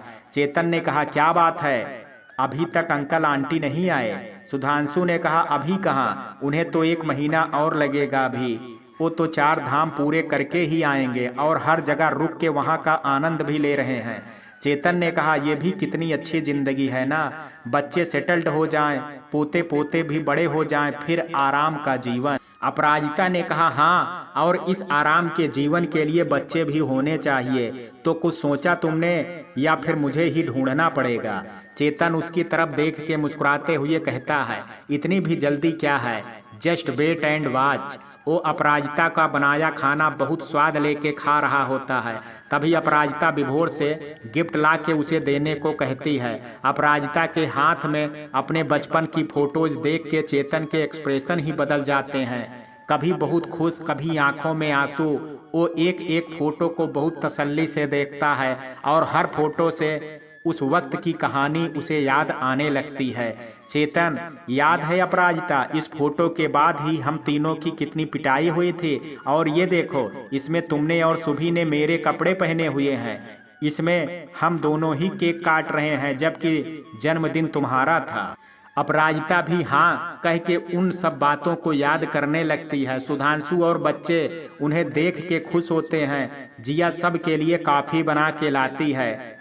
कॉफी पी के चेतन सुधांशु से कहता है, अब आप दोनों यहाँ बैठो, मुझे आप दोनों को भी कुछ बात बतानी है। सुधांशु और अपराजिता उसके पास आके बैठ जाते हैं और बच्चे अपने रूम में चले जाते हैं। चेतन ने कहा, सुधांशु जी, आपको याद है हमारे चूरू वाले गोदाम में आग लग गई थी? सुधांशु ने कहा, हाँ सर, याद है, बहुत भयावह था वो दिन, उसमें तो कई लोगों की मौत भी हो गई थी। चेतन ने कहा, जी हाँ, वही, उसमें एक निर्मल नाम का गार्ड भी मर गया था। उन सबको बचाने में मैं उसके घर उसकी माँ से मिलने गया था। सुधांशु ने कहा, ओह अच्छा, वहीं पास में था उसका घर? चेतन ने कहा, हाँ। अपराजिता ने कहा, ये क्या आप लोग ऑफिस की बातें लेके बैठ गए, मैं तो चलती हूँ। चेतन ने कहा, अरे नहीं, बैठी रहो अपराजिता। तो मैं जब उसके घर गया, मैंने देखा उसका भाई भाभी भी उसी घर में रहते थे उसकी माँ के साथ। वहाँ एक छोटा करीब 2 साल का बच्चा रोए जा रहा था। पूछने पर पता लगा कि वो निर्मल का बेटा है। उसकी बीबी की पहले ही मौत हो चुकी थी, तो उस बच्चे की जिम्मेदारी उसकी माँ पे आ गई थी, जो खुद ही बहुत बूढ़ी और लाचार थी। भाई के अपने ही 5 बच्चे थे, तो वो और उसकी बीबी के लिए वो बच्चा सिर्फ बोझ था। तो मैंने सुधांशु और अपराजिता मुझे मुंह खोले सुन रहे होते हैं और एक साथ कहते हैं, क्या सोचा? चेतन ने कहा, यही कि मैं उस बच्चे को पालूं और उसे अपना नाम दूं। उसकी दादी भी इस बात से खुश हैं और अब मैं बहुत जल्दी उस बच्चे को यहाँ अपने पास ले आऊंगा। सुधांशु और अपराजिता का तो खुशी का ठिकाना ही नहीं होता। ये सुन के सुधांशु एकदम चेतन के गले लग जाता है। अपराजिता भी खुश होते हुए कहती है, ये तो तुमने बहुत ही अच्छा सोचा है चेतन। चेतन ने कहा, तो आप दोनों भी इससे सहमत हैं? मुझे जान के खुशी हुई। अपराजिता ने कहा, चेतन तू कब लाएगा उस बच्चे को? मुझे उसे देखने का बहुत मन कर रहा है। चेतन ने कहा, बस अगले माह सुभी और बच्चे भी यहाँ आ जाएंगे तो हम उस बच्चे का नामकरण भी कर लेंगे और छोटा सा फंक्शन भी। वो दोनों ये सुन के कहते हैं, ये तो बहुत अच्छी बात है। उधर भैरवी अपनी नई नौकरी में खुश होती। तभी ऑफिस बॉय आके उसे एमडी के रूम में जाने को कहता है। वो जैसे ही वहां पहुंचती है, वहां कई सीनियर्स उनके साथ बैठे होते हैं। वो उसको अंदर आने के लिए कहती है और फिर पूछती है कि आपने इतनी बड़ी बात हमसे क्यों छुपाई? भैरवी ने कहा, कौन सी बात सर? एमडी ने कहा, यही कि आपकी पिछली कंपनी में फ्रॉड करने की वजह से निकाला गया है। आपको क्या लगा हमें पता नहीं चलेगा? आप जानती हैं, इसके लिए हम आपको पुलिस के हवाले कर सकते हैं। भैरवी ने कहा, नहीं प्लीज सर, मुझे माफ कर दीजिए।